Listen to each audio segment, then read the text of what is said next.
Welcome to the Independent Characters, episode 170. This is Carl. This is Adon. And this is Justin. This episode, we're going to be going over our experiences at Adepticon this year. Yeah, buddy. Justin's first time going, so you get a lot of kind of first take on it. It's very noobalicious.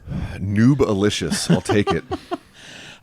So we're going to talk about that. Then we've got some interviews with several people that we think you're going to want to hear. So we'll talk for a couple hours about hobby progress and then the Adepticon. Lots of games played. All apologies. Oh, yeah. And even some hobby done. A little bit of hobby. And little purchases, Those don't count, but that's fine. They do count. I swear to God, Justin. I swear to God. There's the door, sir. You're out of here. Couple of things I just want to mention. We have Dave Taylor's Kickstarter on Kickstarter going on right now. It has about 3 days left. Please look at our show notes and take a look at it. And it is just going to be an amazing resource that you're definitely going to want in your hands. And it's going to be incredibly inspirational. It's got all kinds of great things. It's called Armies, Legions, and Hordes. It's a book of all the armies that are various armies that are being painted up or have been painted up, and kind of how they got from purchase stage to completion, kind of whole process and stuff. Yeah, and it's just you're going to hear an interview with Dave about it later in this episode. But please go take a look. The show was supposed to come out Monday and give about a week notice, and we kind of got delayed due to scheduling issues. So take a look quick, because man, he really, really does deserve this. It's already funded. It's made like multiple expansion goals on it. Dave Taylor's just the man. Those are some of my favorite White Dwarf articles with all this custom armies he did. I just stare at those pages for hours. So one of the greatest guys I've had a chance to meet. Super rad. Also, I just wanted to throw this out from the Narrative guys who we've talked about before. They're going to be at War Games Con in Austin, Texas on August 17th to the 19th, which is at the Doubletree. There's a link in our show notes to it. And when you register for the Narrative event, you will be sent for further registration and faction information and that kind of thing. These guys know how to put on a narrative. Yeah, they do. I mean, they're not called the Narrative guys for nothing. It's a really, really great event. They do it right. Yeah. So next episode, just so we're clear, because we know we've left one hanging, next episode will be our last in our series of Chaos Resurgent. We will be to Zeneca, right? Yeah, to Zeneca. Okay. Unless it changes. It will. Tiznich? So we will be covering Zeech in our next episode, so you can all be ready for that, I guess. Okay. Should be mysterious. Throw a change up. You guys have anything you want to add before we just kick it off and get started? I say we do it. There's a lot to go over. A lot to do. Let's do it.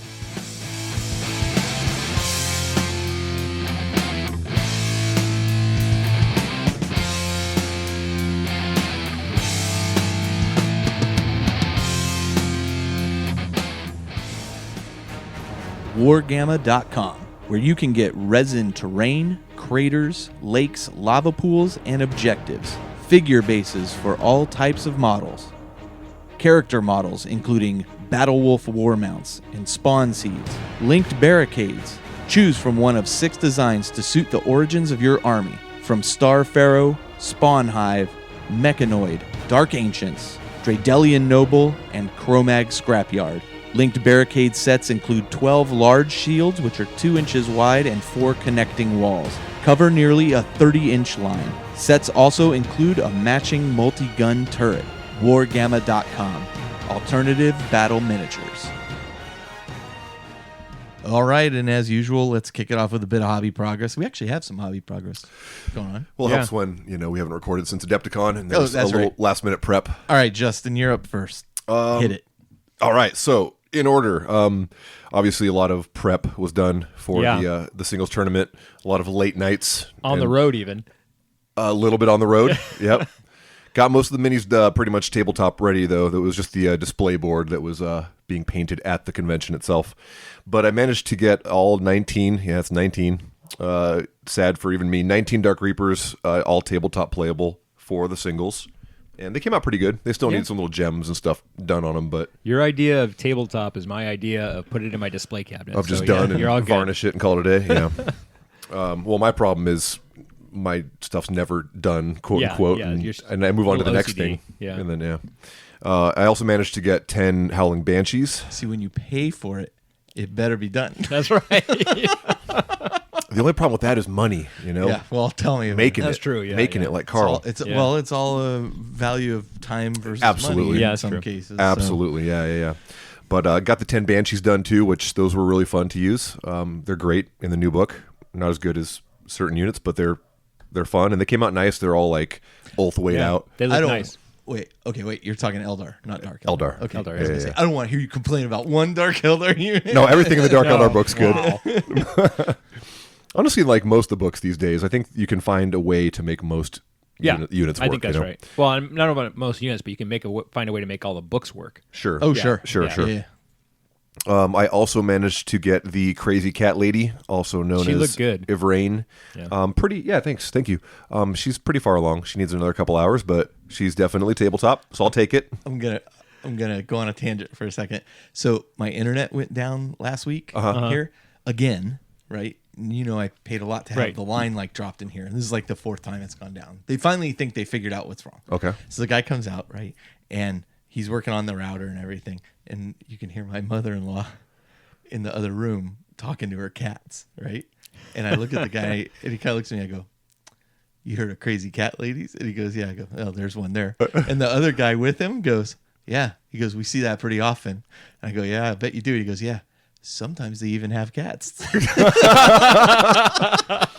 Well, in this case, my cat lady definitely has a cat, She has a cat. and she is definitely crazy. But that's funny. It was really funny. Every once in a while, a cat's around. I also managed to finish the display board at Adepticon while Yes. watching you and Todd play Yes. Yep. play your game. That was kind of funny. But hey, got it done. Ended up leaving it there, trashed it because I didn't have room for it. I can't tell you how many times that's happened. That's crazy. Yeah. But another certain company's finally come out with a collapsible kind of MDF one, so I Yeah. might be looking into picking up that. But so after all that Adepticon prep, got back and of course the new Drukari book is out. Boom. And I don't know if you guys heard, but Boom. I kind of like Drukari a little bit. Yeah.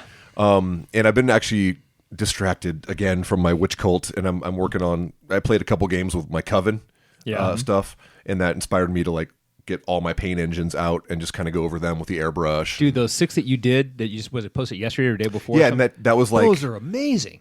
so I had them like basically base coated, like Right. they were all black and the flesh was done and the green, but the panel was just edge highlighted. Yeah. you know, so it's just you look at that compared to what you can What do you with can the accomplish airbrush. now, yeah. So I'm looking at it going, here's an opportunity to make these guys look even better. So yeah, I hit all the panels with like Skaven Blight dinge or something, like the dirty kind of brownish gray, and then mixed in a few other layers of like ivory or something for a few progressive shade ups. And then these are the first models that I'm going to actually be experimenting with the pin washing, Okay. with the actual oil washes on them. Yeah. So I'm really looking forward to that. Stuff looks good. Yeah. Thank you. And then so that's pretty much it. I'm going to be focusing, jumping all over the place, all over the new Drukari stuff because the book is so awesome and Yeah. it really promotes like not just playing one faction because the army book is basically 3 armies in one. Yeah, you're going to do the 3 patrol Absolutely. attachment thing? Yeah. Absolutely. Yeah. That yeah. seems to be the thing people like. Yeah, and I think it'd be fun for like me to do, and then fun for my opponent to play against too. You know, Yeah. because not like oh great 6 Venoms and 3 Ravagers, and Right. it's like almost Highlander.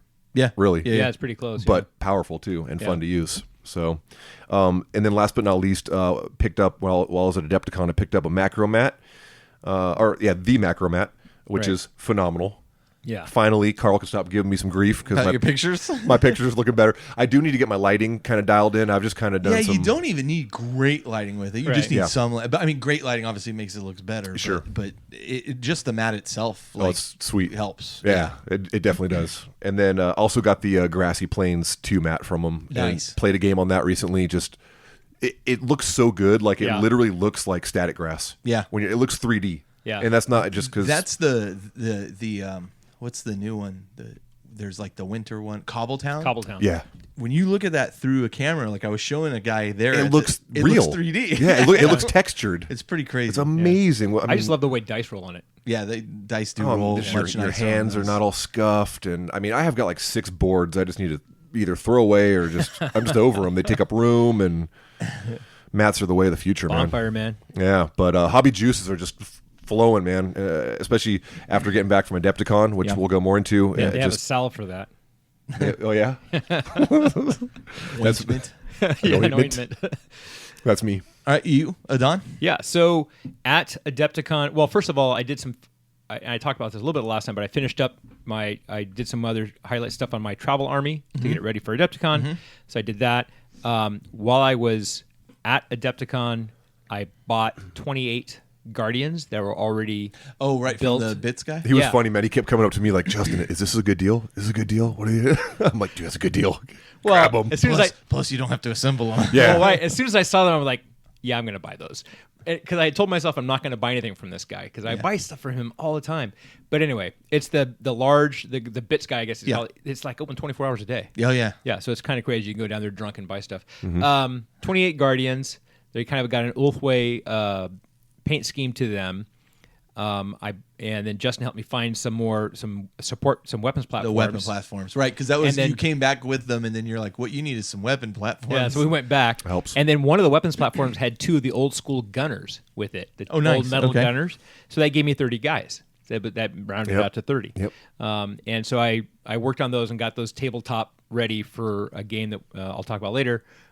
So now I have 30 Guardians and support platforms for my army.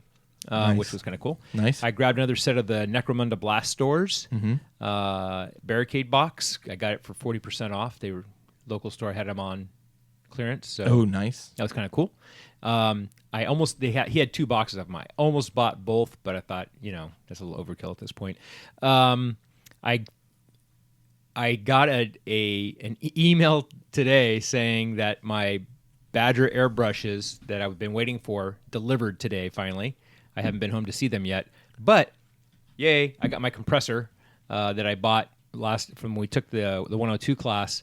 Nice. Kat has been staying on top of them and finally got it, and Kat got it to me. So thank you so much. What kind of compressor were you using before? I was using a Harbor Freight one with no with no pressure regulator. Oh, yeah. And so thank you to Kat and her daughter for getting that to me. Thank you very much. Sweet. Cool. And then I got 2 big boxes from Sri Lanka with Which was very nicely from where you packaged. sent them. Yes, some very nicely packaged, individually wrapped Sisters of Battle. And so Wait, are they plastic? no, they're not plastic. And I It's not spent 2019 yet. Right. I spent over 2 hours getting everything out of the boxes, get everything set up. I actually took out my entire inventory of Sisters to double check what do I have and what's the next thing to happen. Are you happy with the results? Oh yeah. That's There's all that matters. they did a really nice job of matching Loopy's paint scheme. He had contacted me saying, "There's these leaves, or they look like leaves on the bases. We don't really have that." I said, "Well, do whatever you can, as long as it looks halfway close." He found something that looks like leaves. Oh, He interesting. did a great job. Yeah. So I now have 108 Wow. Battle Sisters that are in that paint scheme with 21 Fly Girls and 2 HQs. Remind me, what's the scheme? It's the armor silver. They have an orangish red right. cloak, Right. white on the face plates and on the bolter cases. Yeah. And it's a nice looking scheme. And but then I realized as I went through, I have another 146 Sisters. In addition to that, and another 19 Fly Girls. So you might be sticking to your word with not buying any of the new. I'm not going to buy. I any think of the you're new covered. Yeah, I'm not going to buy any of the new stuff unless it's like Different an entirely, weapons an or- entirely new unit, right? Right, So if it's like, I don't even know what Who they could be. knows? Who knows? Yeah, whatever. But if it's something that doesn't already exist, Plasma Sisters. yeah, Plasma Sister, something like that, I would probably get it. And because I have enough stuff. Yeah. Well, I'm telling I you. do like the Seraphims that they have with Celestine. Those look so nice. Yep. I might upgrade my that's, Seraphim. That's what I'm saying. but here's the thing: I have 40 Seraphim. Yep. I don't really need any No, more. you don't. I mean, you can Yeah. play with them. That's Yeah. great. It'll be like Campbell, right? Yeah. He has like a classic Yeah. old retro Ultramarines Yeah. army. Yeah. You'll be the classic old. Yeah. old guy playing the old sisters. Playing the old sister. I was still trying to figure out Yeah, how to you're work trying that to in. say not say that. No, Yeah. I was trying to say that. Oh, yeah. But you said it so much better now. Yeah. It's probably all your experience. If there's one thing I found in this hobby, need is a strong word. Oh yeah. You know? Yeah. You'll find a way. You need a different, what are they, not chapter, a different house, a different church. What are they? Sisterhood? No. No, Traveling pants? No. they're the holy orders, like the Orders. Order of That's the the Bloody word I was Rose, looking Order- for. yeah. Yeah, you can always do a different order. Militant Well, order. listen. Don't worry about it because I'll have a full army of them. That's true. I have Okay. said for Yeah, years. you have. When Yes, you have. That will be the next new army I buy. Yeah. And that is it. But what if they come out and then everybody's playing them? That's See, right. that's a problem for They me. won't. That's right. I don't think. No, I think they're going to be very popular. They're pretty They're gonna be niche. very I think popular. I'll be okay with that, but I'm going to have to come up with a scheme that works for me that's Right. unique. That's not right, that iconic. not everybody's doing. That, Right. that's okay. Yeah. Right. Everybody plays Marines. I still have Marines. you Right. know. I just have different. In fact, you Marines. had Ultramarines, which were the iconic the pinnacle. one. Yeah. So, So yeah, and but you raise a good point. and I'm trying really, Sometimes. really, really hard not to pre-order that Iokin dude with the water cloak. Oh, God, man. Dude, We that's can't talk such about an that. Awesome model. It'll be like 30 minutes into the show and I'll be oh still my gosh. They are so awesome. like Deepwater Dark Eldar. Oh Damn my it. Gosh, They look so good. they do. I'll say one thing. I'm happy I have not invested anything in Age of Sigmar. Like literally. Like I had. Yeah, you just so, been playing your stuff. I've been playing my old legacy armies and Well, lucky it's you. on. My Bretonians I can't play. So. I won't have time for it, but I'll find a way.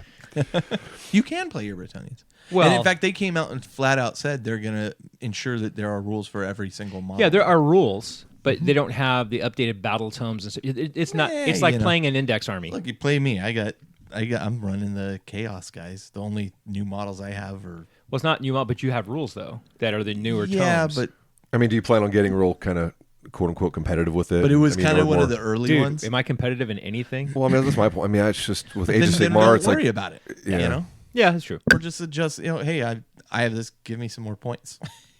yeah. Sure. So back to the 40K train. Back to the 40K train. Yeah, that's me. That's you. Okay. So I stripped all the Primaris Marines that I had begun to paint as Howling Griffins. So I'm getting those prepped. Wah, wah, wah, I assembled my Primaris Chaplain. That Real 30th quick, Carl. anniversary What do vet you use to sergeant. strip your plastics? I just so here in the U.S. and in this area, I just use simple green. You use simple green. Okay. Yeah, and I hate the smell of it. It's awful. Yeah, and my wife really hates the smell of it because And how long you have to soak it. Like I've had like all those chaos, only all the soak- chaos models that Don gave me. Like I had them soaking in there for like 2 I weeks. cannot believe and- it. Well, if they're Stripped sealed, all those. yeah, if they are not? sealed, like mine weren't, and Oh, were they sealed? No. well, I let them soak for 6 hours, and then I just hit them with a toothbrush. I in think their those warm were. water. I think I sprayed those with the Army Painter colored primer. I That could be what it That's a was. little- So that's heavier duty stuff. Yeah. Yeah, I mean, so I got the majority of the paint off of them, and now I just got to prime them and then start going with my Minotaurs. my Minotaurs. So speaking of Minotaurs, so what's interesting is, so remember a couple months ago I said, oh, I've ordered all my Dragonforge bases. Yeah. Turns out I never clicked submit on that. No order. way. I didn't realize it, and so I'm like, oh my god. So now I have placed the order, and I confirmed with the guy that runs Dragonforge, and he got the order. He was very happy to get my order. Actually, he Sure said he I made him was. do a happy dance. Yeah, you spent about a Carl on it, right? I did. Yeah. And so yeah, it was $500 worth of resin Yeah. bases. So I mean, it's a significant, Yep.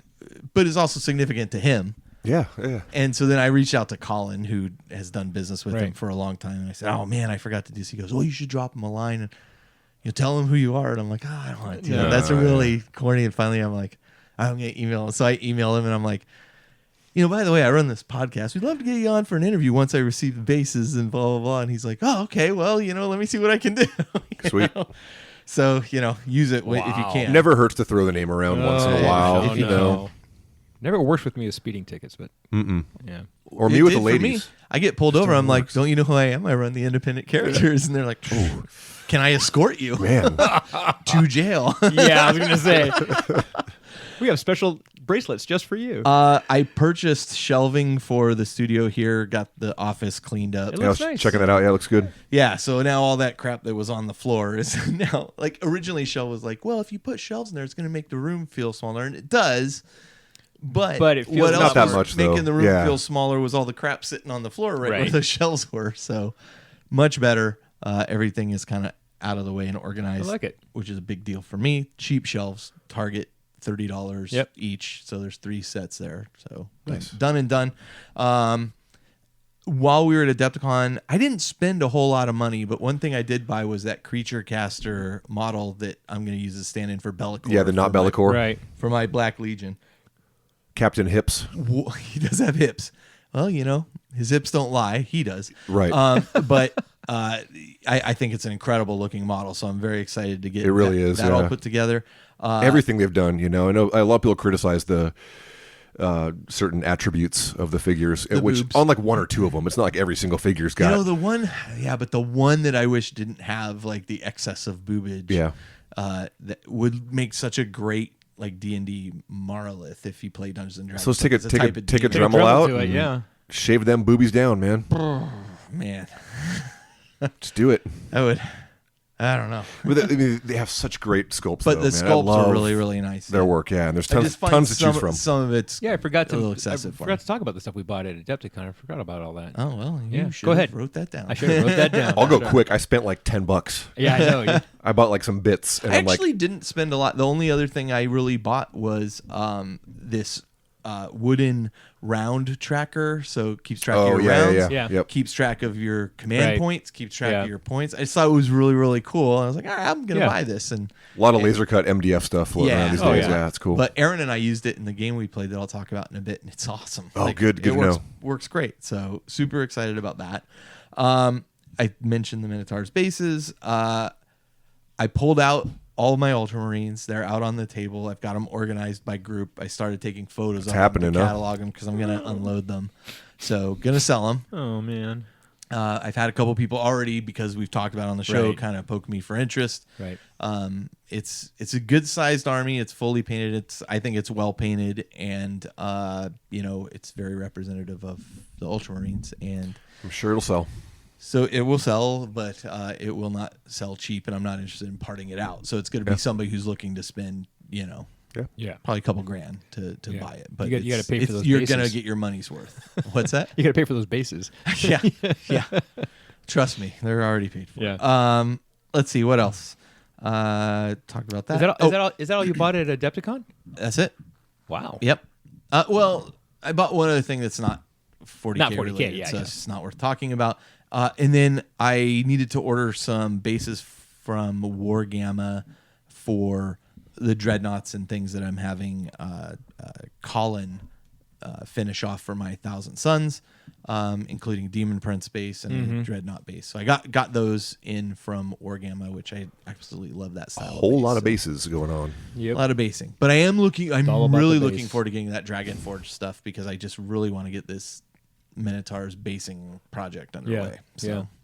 Yeah, I ended up getting some of the Victoria miniatures, the Mordian figures that she has. Yeah. I got some of the female Mordians. Yeah. And she has this really cool unit where half the guys are kneeling and firing, and the I other saw guys that. are standing firing over the top of them. Yeah. And Yeah, maybe she's got that'll, an amazing range of models. yeah, maybe that'll motivate me to go back to do my Mordians. Yeah. Finish Yeah. them up. Oh, I the was- only other thing I bought was I didn't buy any Forge World stuff. I bought the Horse Heresy I rule have book. cases. I should have bought that. Like in Yeah. retrospect, I should have picked that up.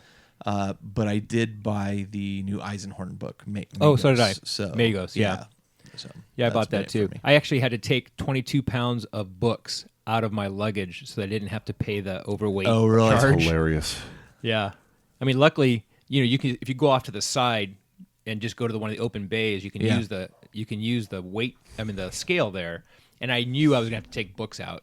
And so I just kept taking out books and taking out books. It was 22 pounds of books. Wow. So what I carried over my shoulder was heavy. Yeah. Wow. Yeah.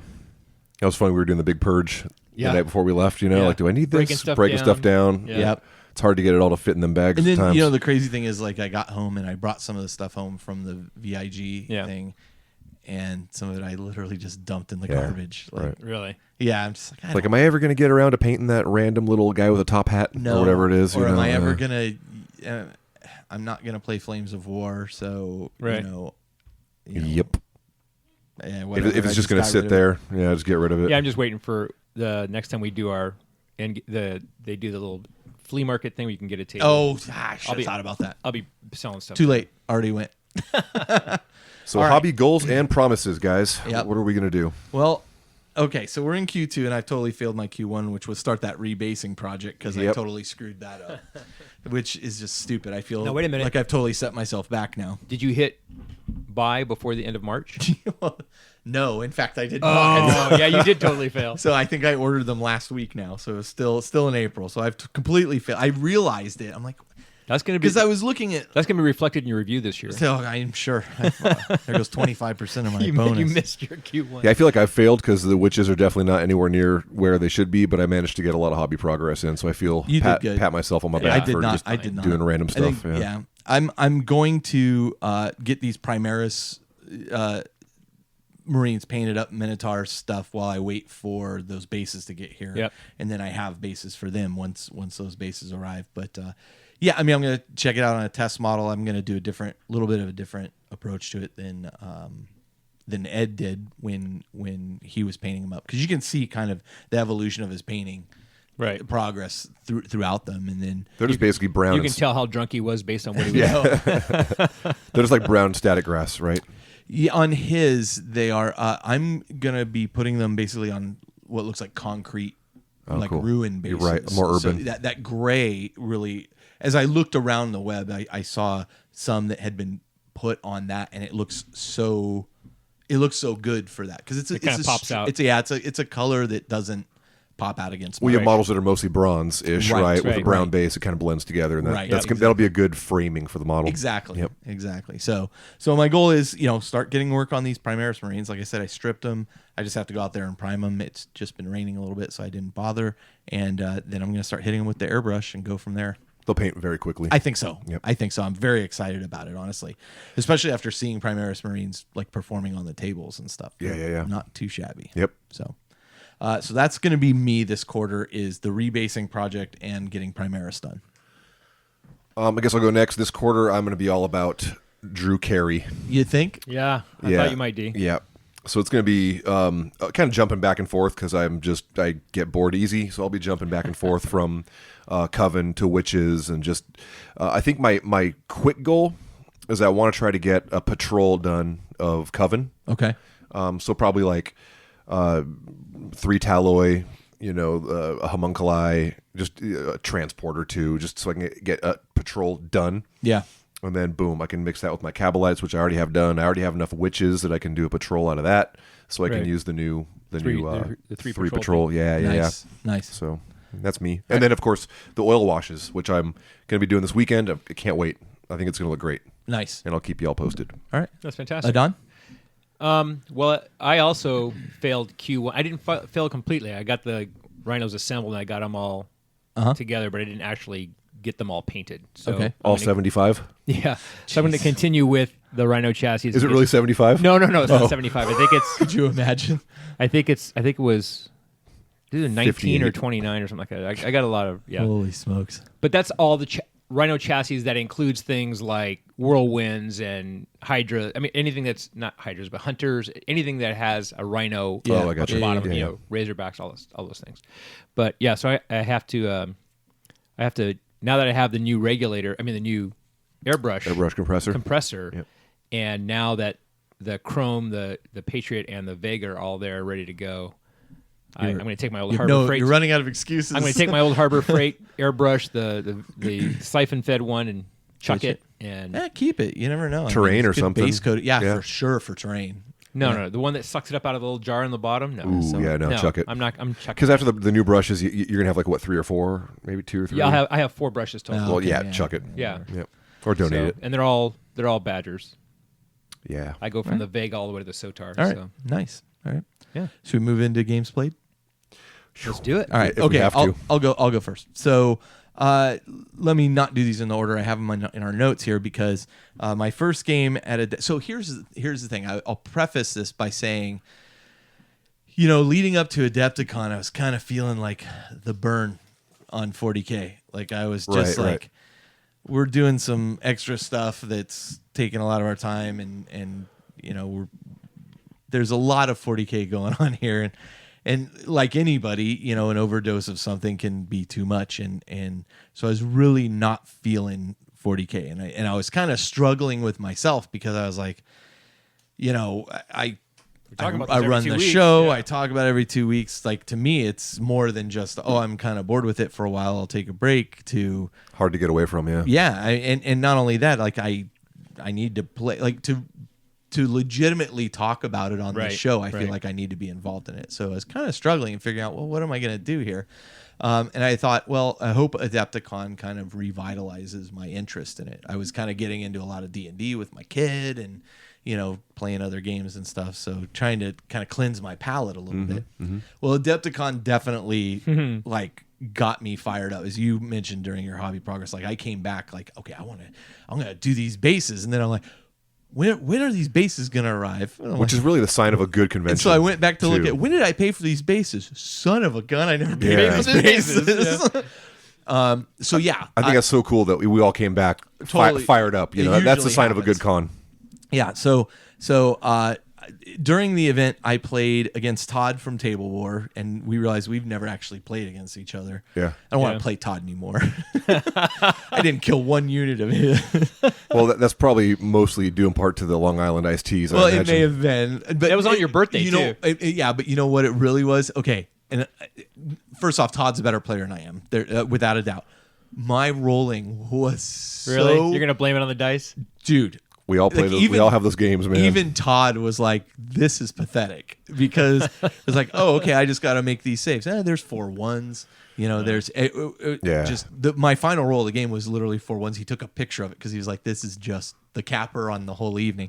I still would have lost that game. Like, I'm not gonna blame it on the dice, but the dice almost prevented me from enjoying the Yeah, game. yeah, I see what you're saying. Fortunately, the Long Island iced teas helped me enjoy the game. There you go. Well, and he's a good guy And it's too. Todd. Yeah, Yeah, it's Todd. Yeah. So Todd is like just fantastically fun. So I mean, we had a good time. The next game I played at Adepticon, and you'll hear a little bit more, but the next game I played at Adepticon was actually against a listener named Ian, who has a friend named Austin, and I'll talk about Austin too in a little bit. But Ian and I played a 100 power level game. Ian was running Space Wolves. I had brought my Thousand Suns, so Right. hey, we already have a thematic. yeah, thing. very good. Ian's fairly new to the game, or coming back, I can't remember exactly, but hasn't really, not really involved in it a lot up till this point.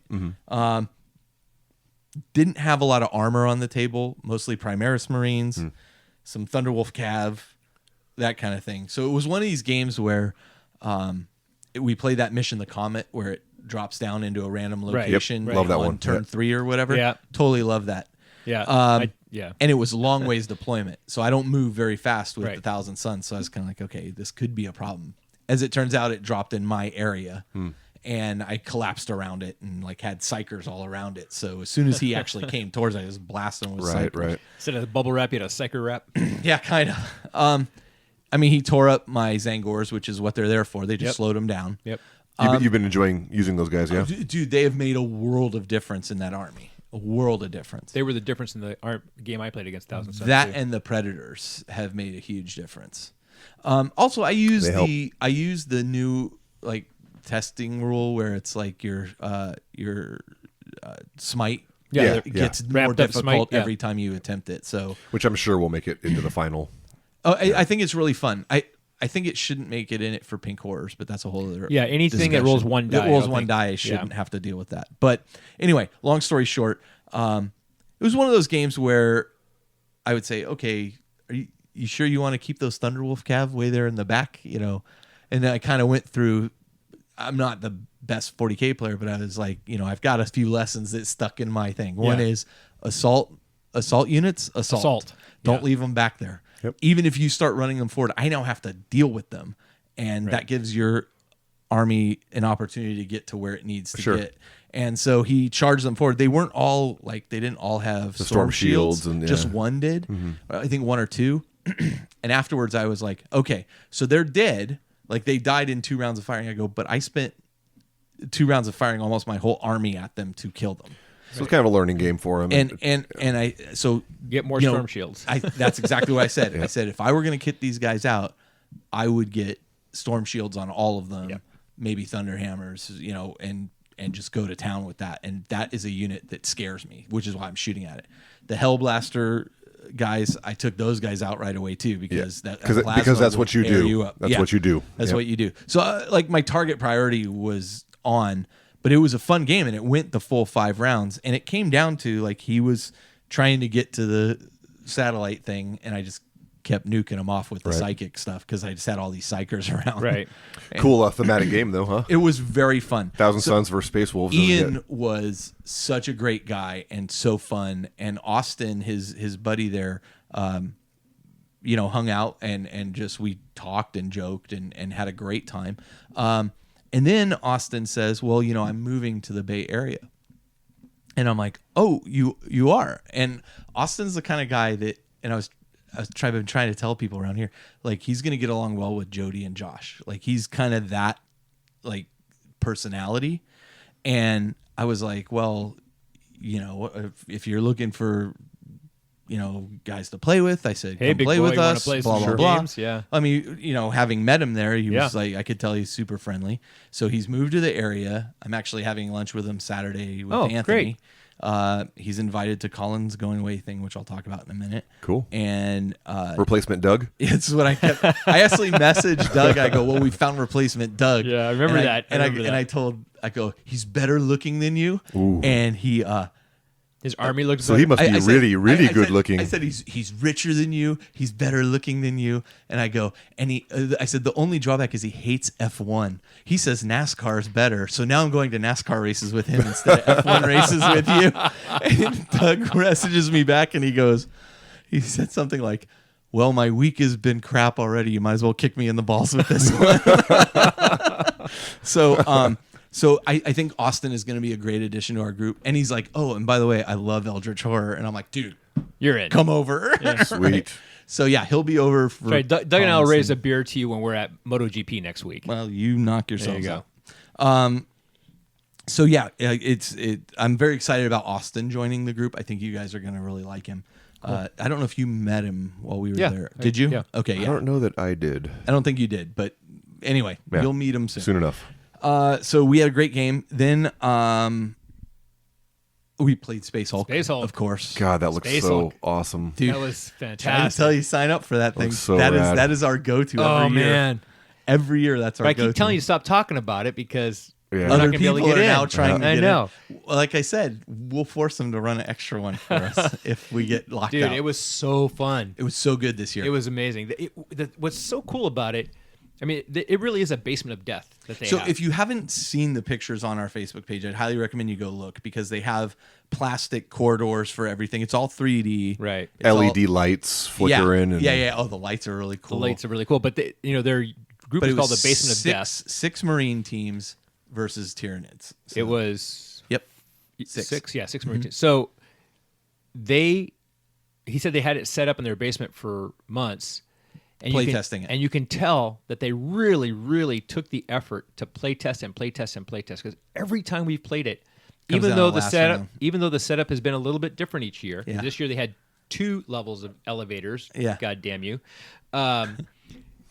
It always comes down to the final turn. Yeah. It's crazy. Yeah. But They've it's awesome. really got is it dialed in. They got the tension dialed in. They've got they know when to push with the bugs and when to hold back just a little bit to kind of let you get in and surround you. Okay, so they're GMing the bugs, huh? Yeah, they but GM the bugs. they're And good. They're good at it. Yeah. And they've got this. I mean, Yeah. Every year has been super fun. And this year, like last year, we lost because I didn't realize how powerful the chaplain. Yeah. In the this time he Ultramarines was just wrecking. Yeah, because shop. I was like, I'm gonna play the Ultramarines with that chaplain, and I was just like, just run going forward ham. with the chaplain. Oh man, That's awesome. Yeah, I did Death Watch this year. Yep. And It was good stuff. They were fun to play. It was good stuff. And then Aaron rocking his new Necron Codex. We played a 100 power level game. How did that go? Super close. So, first off, destroyers are nasty. Wraiths are they've always been my bane. But we also had the twist card that we had 2 twist cards actually this game. And one of those twists was things heal up a D3 wound. Oh. So it's just those wraiths were just brutal. So the first card you pulled was a double or nothing thing, and you rolled in it with 2 twists. Yep. Yeah. Yep. Wow. And I don't remember what the other one was. Do you remember what chapter tactics? Oh, the other one was everybody advances 2 inches extra. faster. Yeah. Yep. and which really helps him. Yeah, and +1 on the charge. Yep. Yeah, that will help Wraiths, huh? Oh yeah. Do you remember what Necron chapter tactics that he used? I don't off the top of your head? recall off the top of my head. I do know I'm getting dialed in on those Thousand Suns ones though. Yeah. And I'm the cards I bought the Stratagems? cards.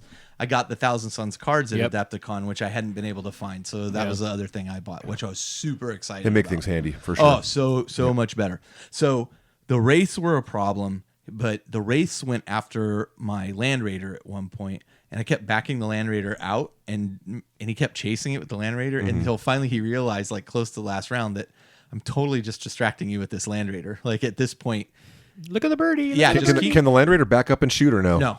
Yeah, No, he should be able to. But he kept trying to keep it from shooting again, and I'm like, it didn't matter at that point. I'd basically abandoned it, but Yeah. I kept backing it out so he would keep going after it. Right. And finally he realized, what am I doing? And I got distracted, and he goes after the objective. And this was the game where you roll. You're trying to get the cachet, and you roll in on a 6. Now that's the one, and every other objective is worthless. Yeah.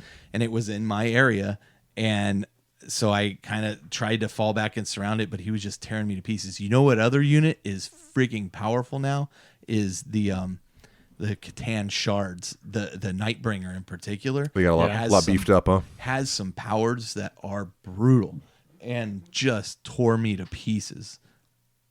And not only can that, once you kill it, it can potentially detonate on a 4+ or something I don't remember the exact rule, and cause lots of mortal Massive wounds. damage, yeah. So luckily it did not explode when it died, but it's like a 50-50 shot or something to that effect. I was pressured on all sides. I played fairly smart, but I feel like I was pushed, and he was just bringing his list, for the first time, and I was like, ah. Well, whenever you're playing against a new codex, it's a learning experience for both players. You really. know the barges that carry the bunch of Necrons in Oh them? yeah, the douche canoes. Yeah, no, those are the other thing. But Oh, you're talking about the Annihilation barge. yeah, this is the longer barge that can heal things near it and stuff in the past. Well, my standard approach to those things was always, okay, they had the shielding that was on the front but not on the back, and I try to deep strike in something behind it and blow it up. Okay, but their shielding now, the way it works, let me see if I get this correct. I think they have, whatever damage you cause. Right, it's based on damage, right? Right? Yeah, so if I roll a hit with a las cannon and I cause 5 points of damage, he rolls a d6, and if that roll is below the damage roll I just caused, gone, I right? take no damage. Yep.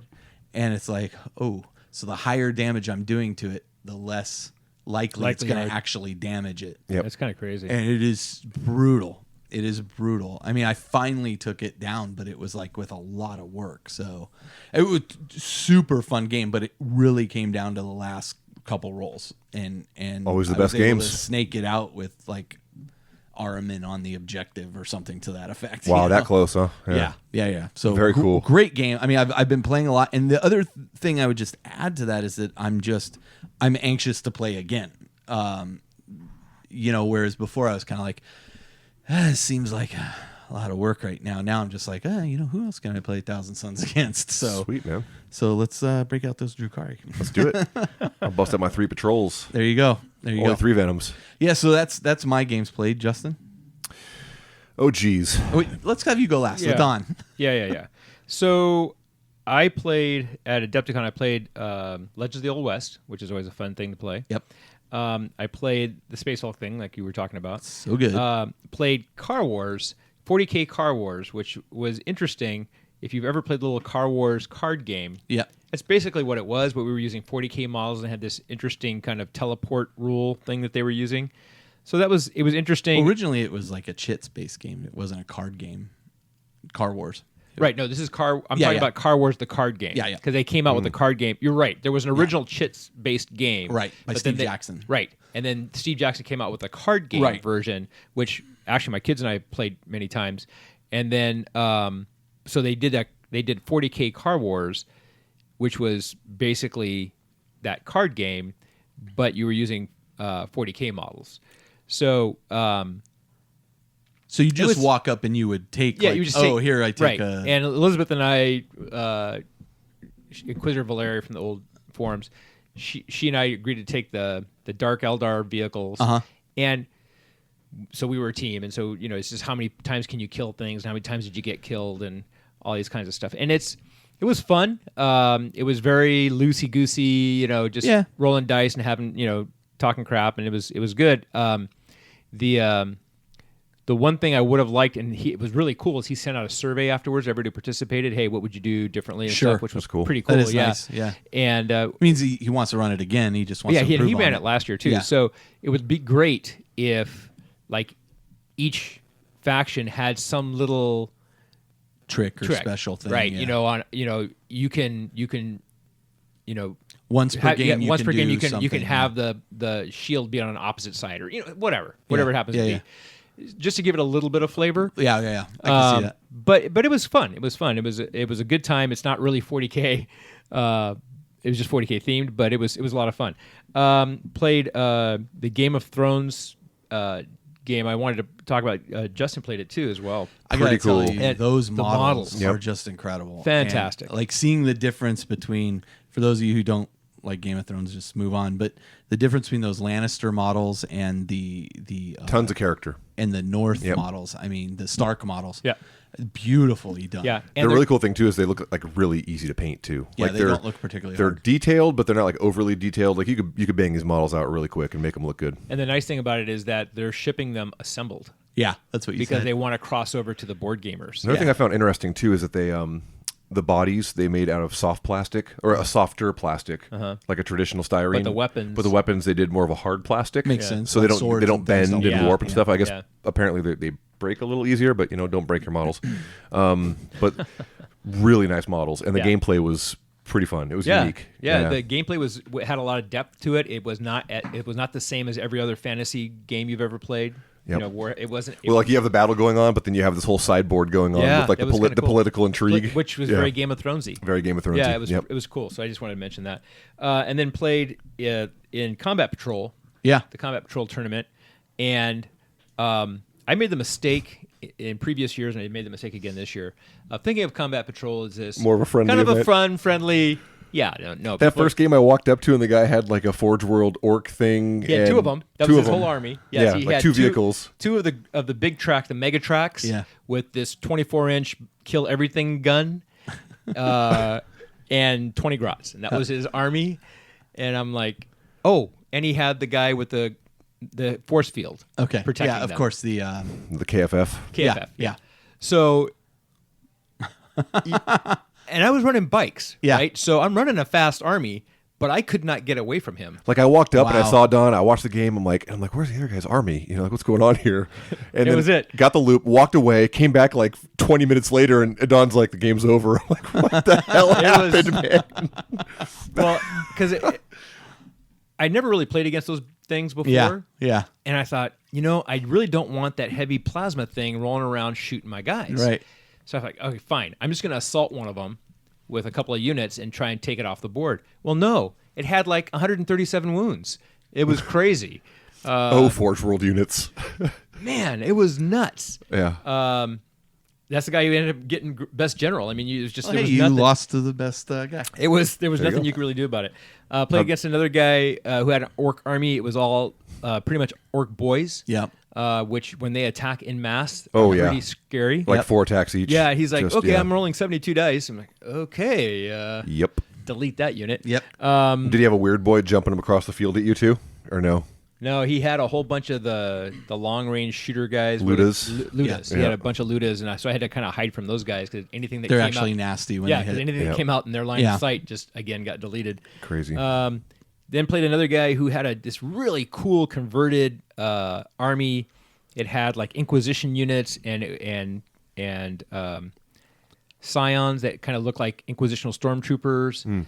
Really cool. I posted a bunch of pictures of his army in my photo dump on the page because I took all these pictures of his army. Yeah. And then I ended up actually playing against him. Oh, okay. But when I was looking at the army, I was like, man, this is such a cool army. And he has really cool conversions for his penitent engines and stuff. It was really, really neat army. And then the last guy I played was a listener, and I forgot to write down all the names, but he and all 3 of his sons were playing in the 40K event. And I got a picture of them with all of them as well. He was playing Marines, and that was a really fun game. And I did the shoot the dreadnought through the window trick that Yeah. where there was this pile of they looked like pipes. It was like a a Bunch of pipes. No, they were like stacked up like in a. It was stacked up like in an industrial zone, right? Yeah. Stacked up pipes. And so I bend down and I look through the pipes and I see this Marine's head through the pipe. I'm like, yeah, I can see him. And he looked over and goes, yeah, you can see him. Yep. Boom, shot him right through the pipes. It was Like last time we played, and I shot your chaplain bro through the window, like through his elbow or something. Yeah, well- like, hey, I can see it. I'm taking it. yeah. There you So yeah, it was but it was a really fun game. A little Marine on Marine action there. Really good time. I did not win. But did you have a good time? Did not get favorite army. Overall sorta. it was pretty good. It was one of the listeners came up and handed me a beer partway through. I was like, oh, this is kind of cool. I like it. So I ended up with a better time because I had a beer in the middle of it. Hey, that's All always Always good. Justin, how was Well, your... wait a minute. That was just Adepticon. That was not all my games. Oh, I thought you'd gotten to the bottom of your games. Oh, wait, there they are. Yeah. We had our makeup day for the escalation campaign. I played a ringer in that game. Colin got his revenge. I played against a listener and member of the Facebook group. His name is John McGuire, and he had a Thousand Sons army. It was only, I think, his second or third game of 8th edition. And This his is the guy wife with is the wife that we almost declined joining. Roxy Blank. You're like, that's a fake account. I'm like, no, it's not. That's John's Well, wife. it was the name plus the jokes she was making in the application that I was like, oh, this is totally a spammer account. I'm Oh, gonna that's funny. Yeah, delete it's this. pretty funny. Yeah. Anyway, he was playing Thousand Sons. We prearranged this game, and I was playing my Marines. And what was really cool is another guy in the group, AJ, was there, who's a really competitive 40K player, and he also plays Thousand Sons. Uh-huh. And so I said, hey, would you mind coming and helping this guy out? Because he hasn't played 8th edition at all, really. Yeah. And he's got this army. And so, AJ and I were able to give him a lot of tactical tips and things, well, think about, you really want to have these guys kind of like bubble wrapping this Right. other unit and doing this and doing that. And it was really, really good. He learned a lot of tricks of the Thousand Sons. Yeah. And it's where- a tricky army. yeah, I mean, it is. It's not- very, and AJ is like, well, if you do this and then use that stratagem, then you can do that, and that unit gets Right. deleted. Right. It's like, yeah, and so now I'm going to delete that unit. So it worked out really well, and I think John had a good time with that, and so that was a lot of fun. And then the last game I played was big 125 power level per person. Wow. 2v2 game. It was Jeremy and Anthony, who are listeners, and Michael Uzi, and we were playing, Jeremy, Dale, and I were playing Eldar, and Anthony and Michael were playing Sisters and Deathwatch, and Michael's Sisters army was Nice. pretty much all infantry. Okay. He had Celestine and the Fly Girls, but pretty much everything else was infantry, and he had several of the Imagifers, which if you roll a 4 up, you get an extra either shooting phase or movement phase or whatever. Okay. And so you end up with like a faith phase at the beginning of the turn, and he was really good about how he used that. Yeah. And it was a really, Did you learn really anything effective for thing. your sisters from watching that?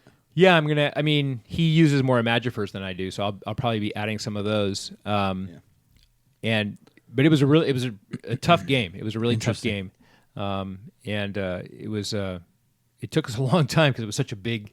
That's a lot of When models. you play partners, it takes longer. It does take longer. And then when Yeah. you're playing 125 power level per person, That's a lot. that's a lot. Yeah. But yeah, we I mean, played. that's a 4,000 something. Yeah, we you know, played per a side. Black Diamond, and we had a really nice big area set up. We Yeah. we played it on a 4x8, Yeah. That's probably a good move. and it was a lot of fun. Cool. A lot of fun. Very cool. All right, that's you now. That's me. Sorry, didn't mean to cut you. So many games being played. So Justin. I love it. Okay, so me, I'll start out with my Adepticon experience. As y'all know, I was getting prepped to join the singles tournament and bring this brutal Inari, not nearly brutal Yeah. enough. You got but best- Inari. You were got on best the- general, right? Didn't you get best? Yeah, general? I You did. were on the wait list for? I was on the wait list, and it was funny because even like I got everything all prepped, got everything ready. I'm at the event, and I'm looking at a lot of the armies that are getting unveiled, and I'm like, dude, do I really want to embark upon this journey? Because I saw the writing on the wall, I really did, and I'm like, it's $45. Do I really want to do this? I'm like, what the hell? I'm committed. I brought my army here. Let's see what we can do. Okay, so I pay the $45. I get in, and my first game. Was against a gentleman named Brendan, I believe it was. It might be Brandon, but I think Okay. it was Brendan. And he had a pretty cool army. It was actually It was all Legion of the Damned themed. It was all bikes.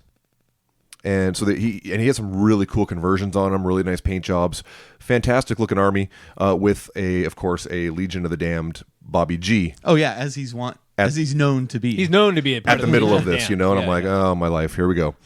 That being said, our board had like very little terrain on it because the terrain at Adepticon is as beautiful as it is. The tables look nice.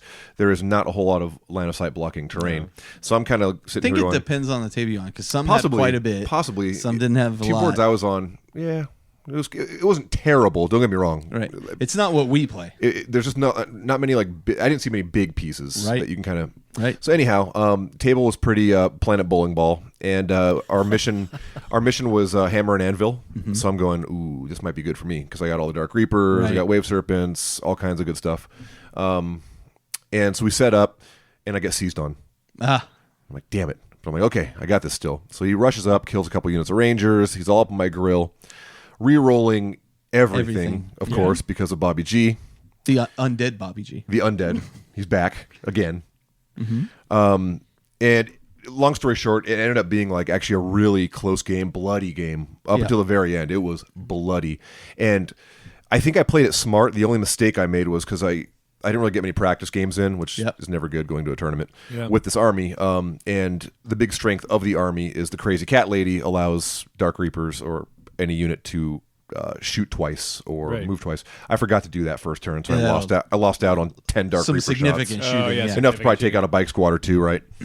The other thing I ran into, too, his army, his character bikes looked exactly like the other bikes. It was really hard for me to pick out, and I'm kind of rushing through trying to keep up with time.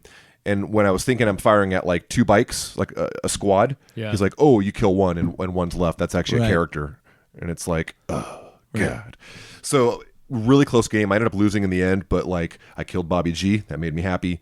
He had very few bikes. But he's in Legion of the Damned. He'll be back. But he played the mission objective He played the mission objective way better than I did. With all those bikes, he's able to get board control way better. Forced me way back in my corner. I'm just basically castled up and praying for, which is not what that army's used to. Yeah, and I learned a lot about too, like my play style. Like that's why I like Drukari so much is that they're kind of go out and get you kind of board control type armies. Whereas this army was, even though I had Wave Serpents, I had Howling Banshees that go out there. I had Guardians that deep strike down. Yeah, it's mostly Dark Reapers and castle up and blow you off the table. Right. So anyhow, great game, a lot of fun. Yeah, I mean you usually play like a stick and move army. Yeah, jump in, jump out. Kind of thing, absolutely. I learned a lot about my play style and how I don't like taking bunch of 20 Dark Reapers. Yeah, exactly. Which I'm sure will get nerfed anyways. Please do that. Even though I think the game has a few other units that need to get looked at clearly. Yeah. A lot of those Drukari units need to be re-looked at. Oh yeah, big time. Absolutely. Nerf them back to 3rd edition. Okay, the second game. I failed to write this gentleman's name down. I want to say it was Zach. If it's not Zach, I apologize. He had a guard, like a lot of guard. He had of course, the 3 Dawn bikes, the Custodes bike commanders that you're seeing in lots of Imperial armies because they're awesome. Mm-hmm. And then, of course, he had Saint Celestine. Now, on this game, this was kind of funny because I've never played against Saint Celestine in the new rules. Oh, really? And I haven't. Nope. I don't have nobody around me plays Sisters. This guy right next to you. Yeah. Does, but you guys haven't played, so right. So he gets first turn, rushes up Saint Celestine, and all game I'm like, or in the beginning of the game I'm asking him like, what does she do? Okay, so I kill her and she gets back up, and like I kill her again, and she keeps getting back up. No, and she of gets course back up once. He's got a CP farm with the Imperial Guard. He's got like 15 CPs, like stealing mine and regenerating his, and I'm like, so let me get this straight. Like she on a 2-up re-rollable, she's going to keep getting back up, and I do not recall him saying, dude, no, she only gets up once. She gets up once. So it's something I should have known. Yeah, here's my point that I was going to make about this, because at this level, when you're playing in these tournaments, it's something I should have known. The guys who are winning these tournaments are the guys that I know what every other army unit does, and what my own stuff Yep, does. I know what the weaknesses of those other units are. It could have quite frankly been a miscommunication. It could have been, yeah. And I'm not accusing this gentleman of cheating at all. But I knew you were. So what you did, explain what you did because of that, thinking that she. It affected my entire game plan. Right. I mean, I was like, okay, so I'm going to kill her, and then she's going to get back up, fly out of combat, and then go into my lines again. So just ignore her and fired everything else, and she just swept through my Reapers, killing left and right, and then at the end of the game, it was funny because I ended up losing horribly, and his dice were on fire. Mine, not so much, but his dice was like, holy crap, dude. Okay, it's one of those games. Ended up losing horribly, like a 40-0 or 60-0, whatever the max is. And at the end, I was asking him, like, so what would you have done differently in my shoes? And he's like, oh, well, I would have charged St. Celestine with a Wave Serpent.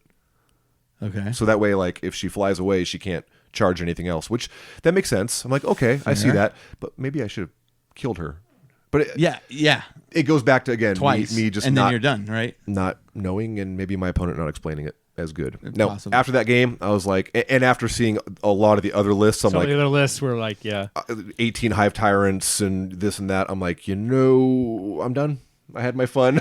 I was like, walked right up. I'm like, thanks for the experience, guys. I'm gonna go get a beer, and I just boned out. I was over it. Yep. Yeah. I mean, here's the thing, like those guys that are winning those tournaments, guys like Nick Nanavati and those guys. I mean, it's funny. I was talking to Greg Rizzer recently. Colin and I were talking about it. And Greg's like, "Well, do people play for money?" And I'm like, "No, not like prestige. Poker. Not like but there is a cash prize to many of these tournaments Sure. and that kind of thing, or prize or value prize support, or whatever." But and again, this is not taken away from like the way those people like to play in those these singles championship tournaments. Look, whatever floats your boat. LVO, whatever you enjoy playing. For me personally, like, so let's talk about the first army you played.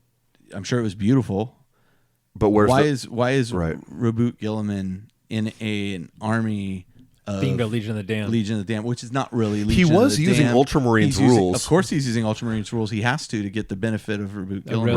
Right. But I got you. And I mean, again, that's just a paint scheme. It's not that big of a deal. But every army I build, like, I have a theme. My army, I don't build the army and then make up a theme around it. Like, right. I start with a concept of my 1,000 Sons are basically the followers and coven of Ahriman, right? And so what would Ahriman have with them? Well, you'd have these kinds of things. And I'm not going, well, but it would be... Again, is it just it's just a different play style? Yeah. That is not my play style.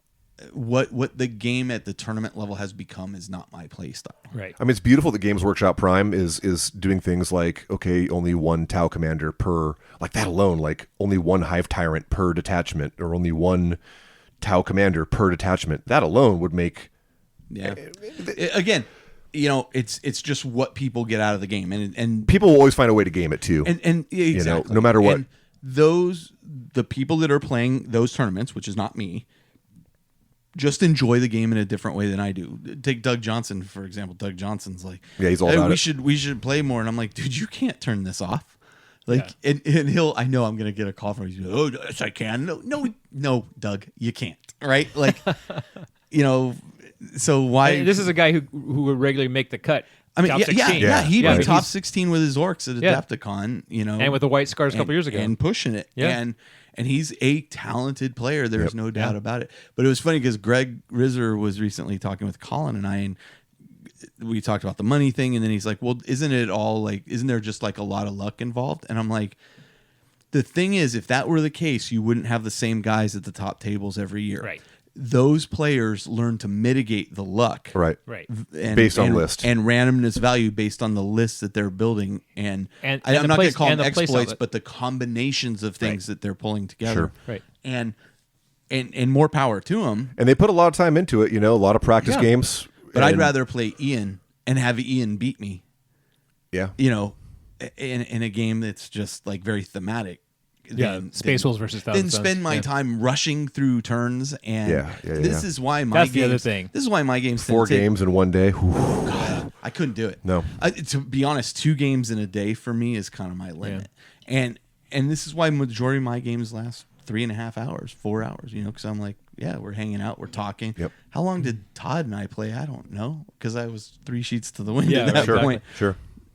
But no, again, and I'm not trying to disparage the way these guys play, because I can't. They love play. it. I can't play like and that. they love it. They Yeah. enjoy it. There's nothing wrong with saying, and I think based on the tournament, because I like tournaments, I think, but from now on, I'm going to go to ones that are kind of like comped a bit, and have more friendly. Sure, like a friendly I think tournament. a Highlander or tournament is a cool a idea. Highlander, yeah. something that has rules to mitigate the malarkey. But the problem is, for me, is going to that table and seeing Gilliman and all his different armor color schemes throughout the whole thing. I mean, how Yep. nah. Yep. When the characters cease to be characters but become pieces on a board, Become staples. then I'm not interested in it anymore. Right? If it's just again just me, right? Whatever. I'm preaching to the choir at this point. No, I think we all absolutely are on the same page, and I learned a lot about that. And I'm glad that I'm glad you tried it. I'm glad I tried it, and then No, I'm building another 5 talents for my Dark Angels army. Go ahead. and I'm just glad I stepped away from it because I was able to enjoy the rest of the day. Yeah. and not just be like burnt out and You were stressed. frustrated and- after that second game already. Like you were Well, no, I was talking about frustrated it. when we're all sitting there having lunch afterwards or dinner or whatever, and you're like, everybody's like, no, dude, she only gets up once, and I'm like, what? That's not what he said. What? That's when I was frustrated. But he was a really nice opponent, though, and we agreed, like, hey, Like- man, we're gonna have a fun game. Like There's I no said, shenanigans. It may have like, been a miscommunication. totally. In fact, it probably Totally. was. But I probably also was. feel, and to be honest, if you're playing at that level, I also feel it's your responsibility to know. Yep. Like, yes, I should explain. This is what. Here's the. well, rules my for gut this told me unit. too when he told me that. I'm like, I need to read these rules for myself, and I should have asked You should him. have said, "Let me can see I it." can I see that, dude? Yeah. And that's what I should have done, and I didn't. Well, look but at it this whatever. way. If you had stayed in that tournament, you wouldn't have had the Brazilian steakhouse. Ooh, That's true. That's very true. That's See? very true. Okay, so what else you got? Oh, geez, I'm not done yet. Oh, geez, Rick. We might as well go on to the game with Drew. So I met Drew, a listener. Morty. you did. My Morty. We all met Drew. Oh, we all met. The whole convention met Drew. Even the people outside when he fell asleep. Now, I played Drew at LVO. Did you? Oh Yeah. yeah, that's Yeah. right. See, Drew's problem was he tried to match old Keefe with Jameson drinks Oh, my God. and some Coors Lights, and it didn't work out too well for him. But prior to that, He lost pieces of personal property. personal property, He was my goodness. sleeping on benches in negative 30-degree weather. It's just That's these how you things die. happen. It was That's how you die. Prior to this happening, we set up a game in like the main convention hall. We were able to talk to a judge and say, "Hey, can we?" I mean, it was packed still, but we're like, "Hey, what better place to play than on these sweet tables in Adepticon?" So we set up a game. I actually just used my 2,000 point tournament list. Right. So I said, "Hey, build a powerful list," and he did. He brought Magnus with 2 Demon Princes, Predator, Zangors, Thousand Suns. I mean, it wasn't like broken. Right. But at the there's same some time, powerful units. At the same time, even my list was like, yeah, it was powerful, but it wasn't like it could be a whole lot worse with certain units. Don't get me wrong; it was a nasty list. I would never take in a garage game. That being said, we set it up again, hammer and anvil, and this was my first time playing as Magnus. So I'm like, okay, let's see how this goes. He's a beast too. He is. He's not a beast though when you rush him up a flank. Nope. Alone into a unit of Guardians, and then the entire Dark Ulthway and Inari army goes, "Hey, that's Magnus," and they turn around And fire shoot on him. him. and even without Doom on him, I mean, it took my whole entire army. Yeah. but I wasted him. So turn 1, Magnus goes down. And Drew's army is beautiful. Which honestly Beautiful is army. good Yeah. that you take him out, because if he starts casting Oh, he did. psychic Yeah. powers right there, you're going to start running into But problems. the thing is, he got so close. He initially Yep. started casting powers, but I have psychers everywhere. he can't so be I'm- unsupported. Yeah. Like, No. he And the cannot- thing was too, we talked about it after the game. Like there was a big piece of ruin, like a sizable piece of ruin in the middle. Yeah. And Jump he, behind that. he could have both Demon Princes and Magnus jump behind that, and then put a bunch of his units in the webway. Yep. And literally like turn 2, okay, They here I come am. in. Everything comes in, and I don't even know And what I now would have done Magnus against that. rushes forward, So yeah, regardless, I mean, it ended up being, I think, as I recall, it was a little one-sided, but he killed a bunch of my stuff, but just wasn't able to take out all the Reapers, and losing Magnus is also losing a lot of points. Yeah, so, it was, but super cool guy. Yeah, Drew was great. Like he's a lot of guy, fun. but he was blasted. Great hobbyist, and he's one of those bros. Like if he was around here, he would be a would second fit in replacement great. Doug. Yep. He would fit in great. So a look- second replacement. A second, because Because it takes 2 to replace Doug. You know what? It probably does. At least 2. It probably does. At least 2. And then I managed to get a second game in with Bob, another listener of the podcast. And he had a beautiful Raven Guard army. Primaris, all Primaris. A lot of the paint still fresh on it. I know he was working on his the big Redemptor Dreadnought. Is that the one, the big new one? Yep. All this stuff super clean, really awesome looking. That Raven Guard, their special ability is pretty good too. Oh yeah, it is. Yeah. Now, luckily, harder to hit at range and all that. Yep. Yeah. Luckily for me, my main opponent is Robert. Yeah. Another Bob with Raven Guard. So you're kind of used to playing them. So I know all their tricks. Yeah. And Bob makes a comment like, I've never played against Eldar in the new 8th edition. I'm like, okay. I tried to take a list that was tame from what I had, right? So I took a lot of Guardians. I took Banshees, like a Farseer. It was only 50 power level. But I did squeeze in the 10-man Reaper unit.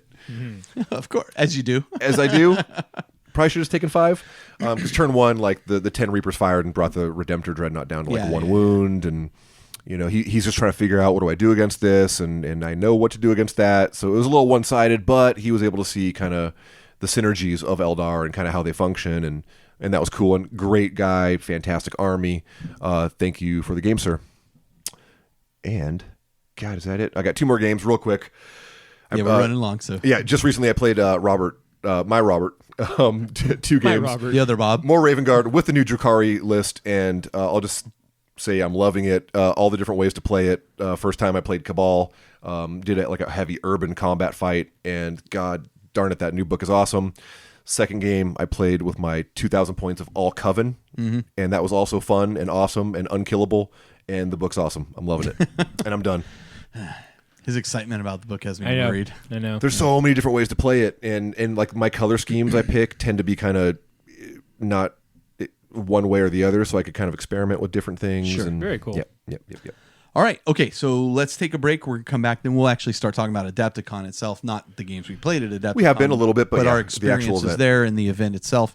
We'll be right back. And then after that, I have several interviews that we're going to go through. Awesome. So, and that'll be the show, but we'll be back in just a minute. Great Scott, 00! Foam Finger's destroying all the models with his rough touch. Oh, Mullins Penny. Don't you worry. John is on the case. How is that, John? I'm going to warn the world that they should be using the soft blue foam with the hard cases. Foam Finger will never ruin another model again. You mean Operation KR? Is the world ready for that, John?